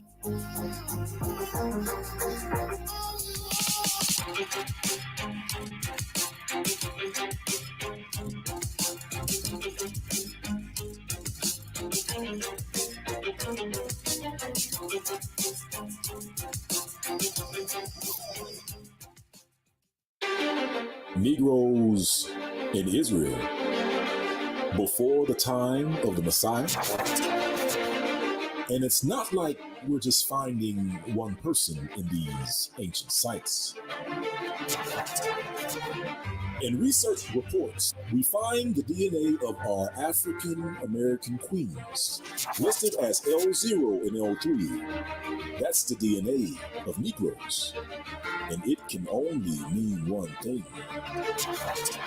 We were there.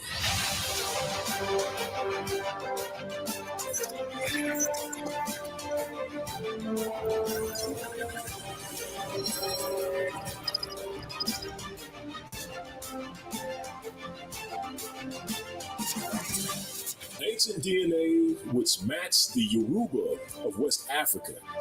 What is it doing in Beirut, Lebanon in 567 BC? Family. The Bible tells us life is in the blood. And they're finding your blood in these old bones of Israel.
Do you want to know if your DNA matches ancient DNA discovered in Lebanon from around 567 BC?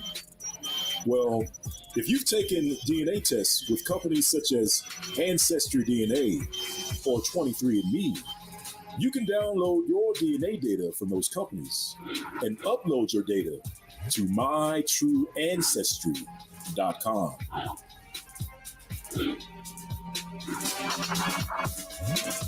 MyTrueAncestry.com will compare your DNA to ancient DNA extracted from archaeological sites all around the world. Now, prices may vary based on the number of archaeological sites you wish to compare your DNA to. And no, we're not associated with My True Ancestry. However, if you want to know your story, if you want to know if you're related to ancient human remains discovered in and around Israel before the time of the Messiah, then upload your DNA today. And not only might you find your literal family gravesite in Israel, you also might discover you have a family gravesite in Granada, Spain. But first, let's review how the Brews got to Spain in the first place.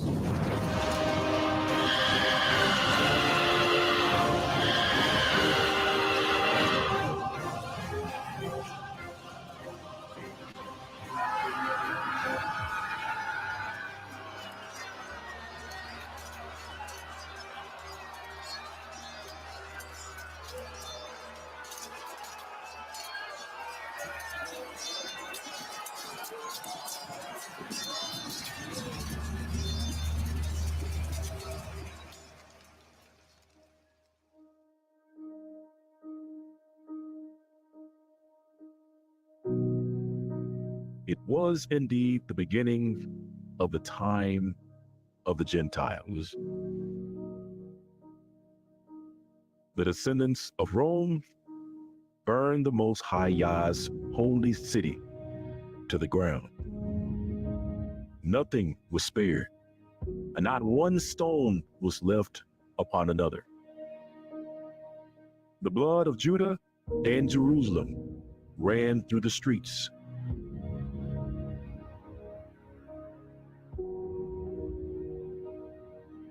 Two-thirds would perish by the fire and the sword, and one-third would go into captivity.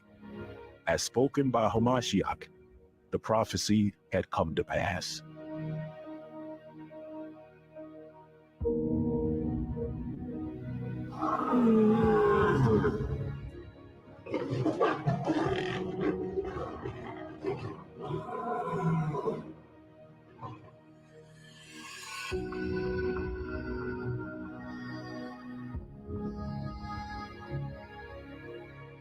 Then let them which are in Judea flee unto the mountains, and let them which are in the midst of it depart out. And let not them that are in the countries enter thereinto. For these be the days of vengeance, that all things which are written may be fulfilled. And so the brews were taken to Spain and Portugal by King Nebuchadnezzar of Babylon and General Titus of Rome. Both groups of brews were royal blood descendants of King David. As the following reference reads, it reads, the Spanish Jews maintained that they had been transported hither after the destruction of the temple by the Babylonian conqueror Nebuchadnezzar. And the next reference reads, the Roman governor of Spain begged the conqueror of Jerusalem to send him some noble families from the capital of Judea, and Titus complied with the request.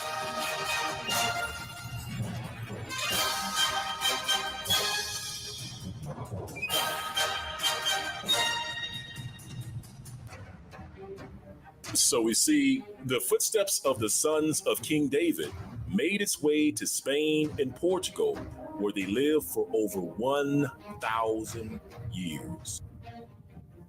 Ironically, it's here in Spain and Portugal where we witness an amazing transformation of the sons of King David. It's here that the sons of King David transformed themselves into a people called Negroes. It began when a Brew and his family and their descendants began calling themselves Negroes in the 11th and 12th centuries. And yes, these are the Negroes, as prophecy states, who are scattered to the four corners of the world.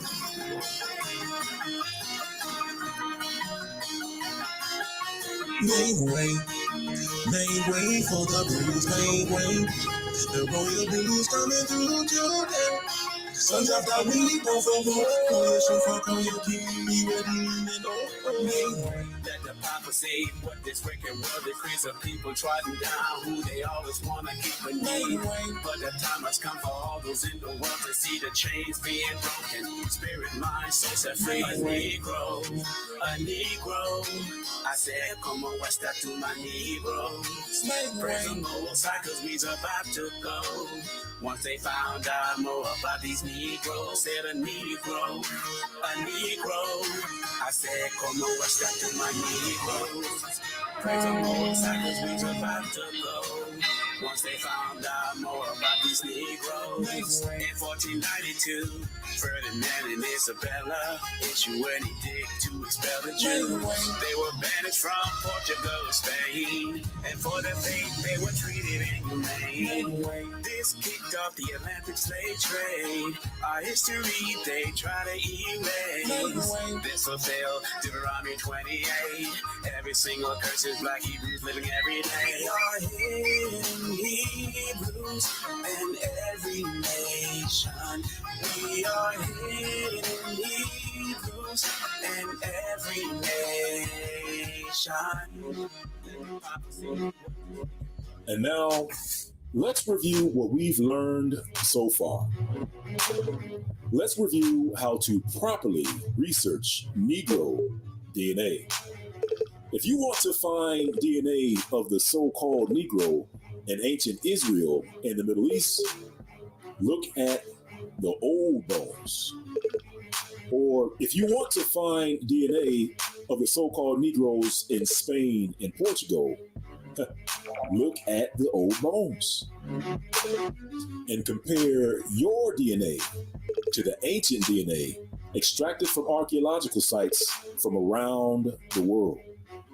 And when you do this using your very own DNA, you may just discover that it was your forefathers who lived in Israel and Lebanon during the times of old. And you may also discover that it was your forefathers who lived in the hometown of the sons of King David himself in Granada, Spain.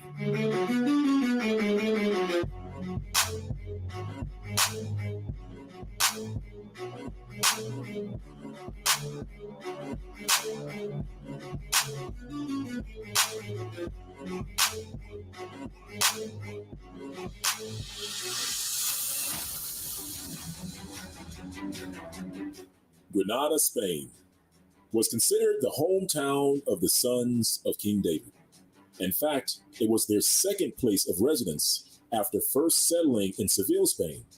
As the following reference reads, King Alonso, whence we may learn, if we can believe it, that the king of Spain, who had assisted Nebuchadnezzar in reducing Jerusalem, brought an enormous population into Spain, all from either the family of David or at least from the tribe of Judah, and that the royal family resided first in Seville, then in Granada, adding that the exiles afterwards had their numbers greatly increased by the fugitives from the desolation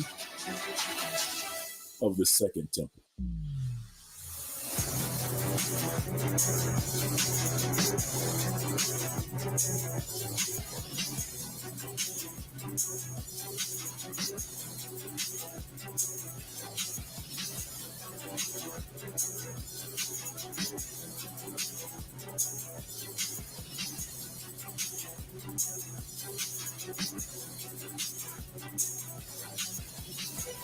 And the next reference reads, the numerous Spanish Jewish family of Nasi.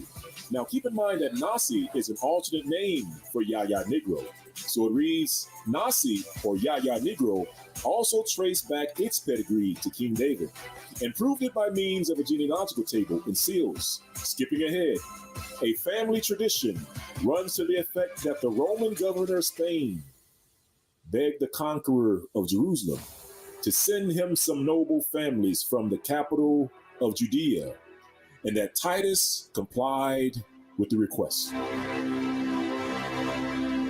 Now, we know the famous numerous Yaya Negroes, or Nasi family, moved into Africa, based on Sephardic Hebrew grave sites found in Africa, and based on Brew surnames in Sephardic dictionaries, which list the geographic locations where the Sephardic Hebrew name Negro was found.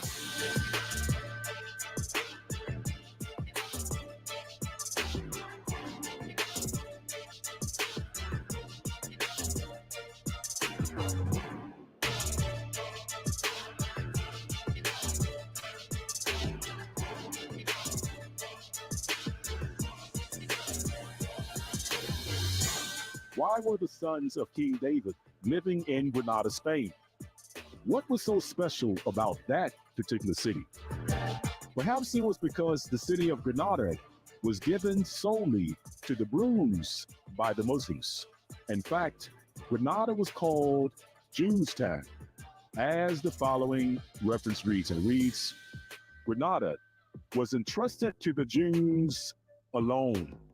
And for this reason, it came to be known at the commencement of the Arab Dominion in Spain by the name Jews' town.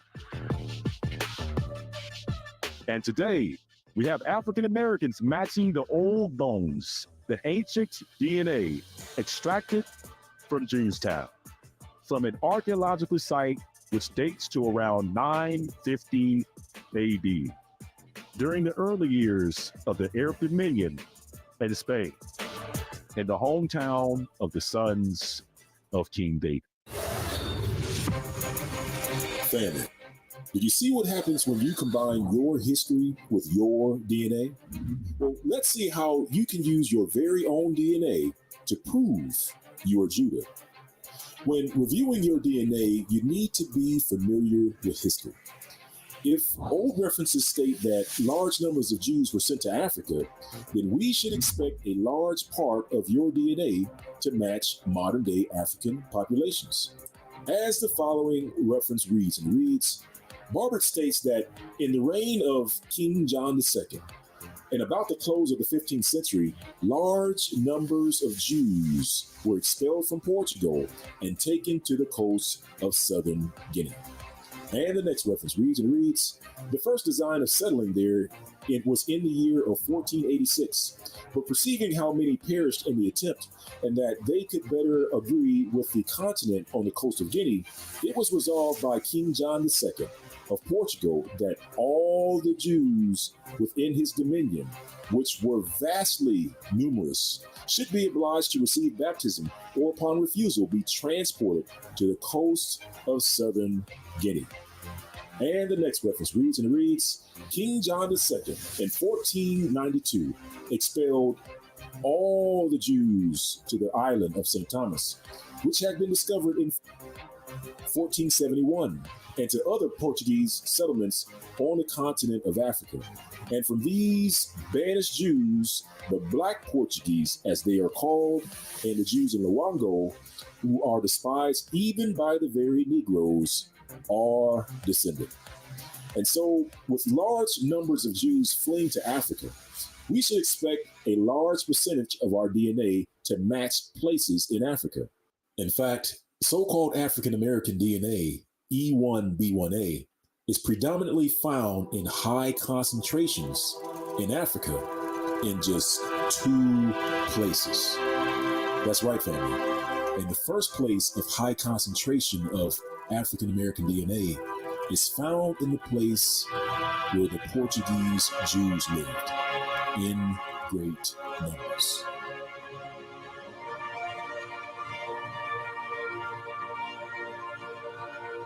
As the following reference reads, in 1622, the Cape Verdean governor, Dom Francisco de Moura, reported to the Portuguese king that the Guinea coastal rivers were full of Jews who were masters of the local region and were quite independent of the crown. The Portuguese Jews settled in great numbers in the area of Senegal and Guinea-Bissau, which is the area of the highest concentration of E1B1A in Africa, or at least one of 2 places of high concentrations of E1B1A. The second place of high concentration of African American DNA in Africa can be found in a territory called the Kingdom of Judah, and the territory of Banbara and Lamlam above it. And oddly enough, old writers describe the inhabitants of this territory as Jews. As the following reference reads, and reads, the land of Lamlam, inhabitants. According to the accounts of the people of the neighboring countries, the natives of Lamlam are Jews. Skipping ahead, the people of Salah and Berseda and Tukur make predatory incursions into the land of Lamlam and carry away its inhabitants captive to their own countries, where they are purchased by the merchants who travel thither and who transfer them to other countries. And the next reference reads, and reads, east of the Great Popo begins the Dahomey territory, guarded by the important town of Gliga, known to Europeans by the various names of Fida, Wida, Lida, Wida. The old writers called it Judah, and its inhabitants were said to be Jews.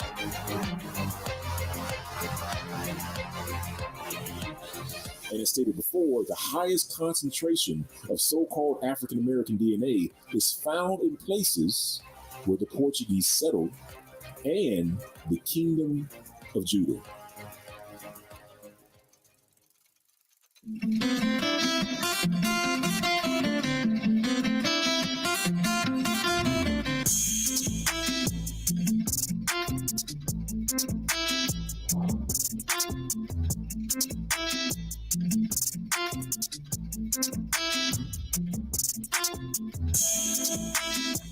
All right, family. Let's briefly discuss modern-day DNA reports that most people use today. Modern-day DNA reports often show the percentages of DNA ancestry contained within a person's DNA. For example, an Ancestry DNA or 23andMe DNA report could show someone as 50% Nigerian or 30% Cameroon. However, these reports are missing a critical value which hides your true identity. These reports are missing a value called genetic distance. In general, genetic distance shows the similarity of your DNA compared to another person's DNA.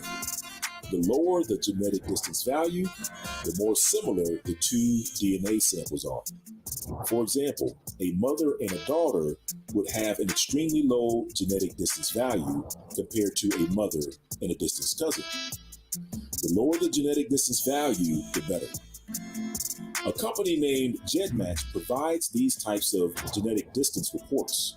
In other words, we can use GEDmatch to find your most closely related DNA groups. Your DNA groups with the lowest genetic distance values. For some so-called African Americans, the groups with the lowest genetic distance values are places where the Jews once lived.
Let's review some additional ways you can use your DNA to prove you are from the house of Judah. A good place to start would be to take the Ancestry DNA test. Once Ancestry DNA analyzes your DNA, you will get back a DNA report which looks similar to the report shown on the screen. This is where we combine history with your DNA results. Let's use my DNA report for example. Note that my report shows small DNA matches in Portugal, France, and England, less than 5%. However, these are all places from which the Jews were expelled, as the following reference reads. Many Jews also are scattered over this region, some natives boasting themselves of Abraham's seed, inhabiting both sides of the river Niger. Others are Asian strangers who fled thither either from the desolation of Jerusalem by Vespasian, or from Judea wasted and depopulated by the Romans, Persians, Saracens, and Christians, or else such as came out of Europe, whence they were banished. Out of some parts of Italy in the year 1342, out of Spain in the year 1462, out of the Low Country in 1350, out of France 1403, out of England 1422. These all differ in habit and are divided into several tribes having no dominion, though both wealthy and numerous, but despised of all nations, and so abominated by the Turks that they are not admitted to be Mohammedans unless first baptized. And so the places which the Jews fled from may display as small DNA match percentages, whereas the places where the Jews fled to, such as Africa, show up as large DNA match percentages. This is where GEDmatch comes in.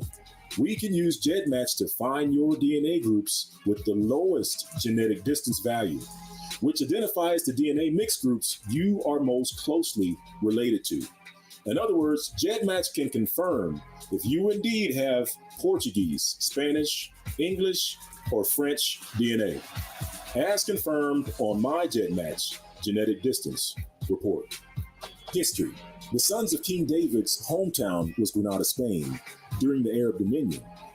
DNA. My DNA matches ancient DNA remains in Granada, Spain, from 950 AD, during the time of the Arab Dominion. History. The Brews were expelled from Spain, and many fled into Africa. DNA. My DNA also shows a close DNA match in Portugal. History. Brews then fled from Castile to Navarre, Spain, which is also called Basque today. DNA. My DNA shows Navarre, Spain, or Basque as a close match. Now, keep in mind that these are just a few examples of how history matches up with DNA. DNA fact. Did you know that the tribe whose DNA most closely matches the so-called African Americans isn't found in West or Central Africa? The people whom you most match are the Limba of South Africa, and another group to be revealed in a later video. Do you know the Limbas oral tradition tells that they belong to the house of Judah, Southern Kingdom, and that they were sent into captivity into Babylon, and that they were part of the family of Seneca who returned back to Jerusalem to help rebuild the walls of Jerusalem. In other words, they lived in Jerusalem. Why would so-called African Americans match DNA of a people who lived in Jerusalem, who are from the house of Judah? Now, Limba oral tradition states that they left Jerusalem and fled south with their wives into Africa. However, that's a story for another day. Check the description of this video for more details to come. Well, family, hopefully you can see that our declaration that we are the house of Judah is based on an abundance of history and fact, and it's overwhelming. Yah willing, we will have a follow-up video to further explore this topic. And with that, fam, please like and share. Coffee. Follow me.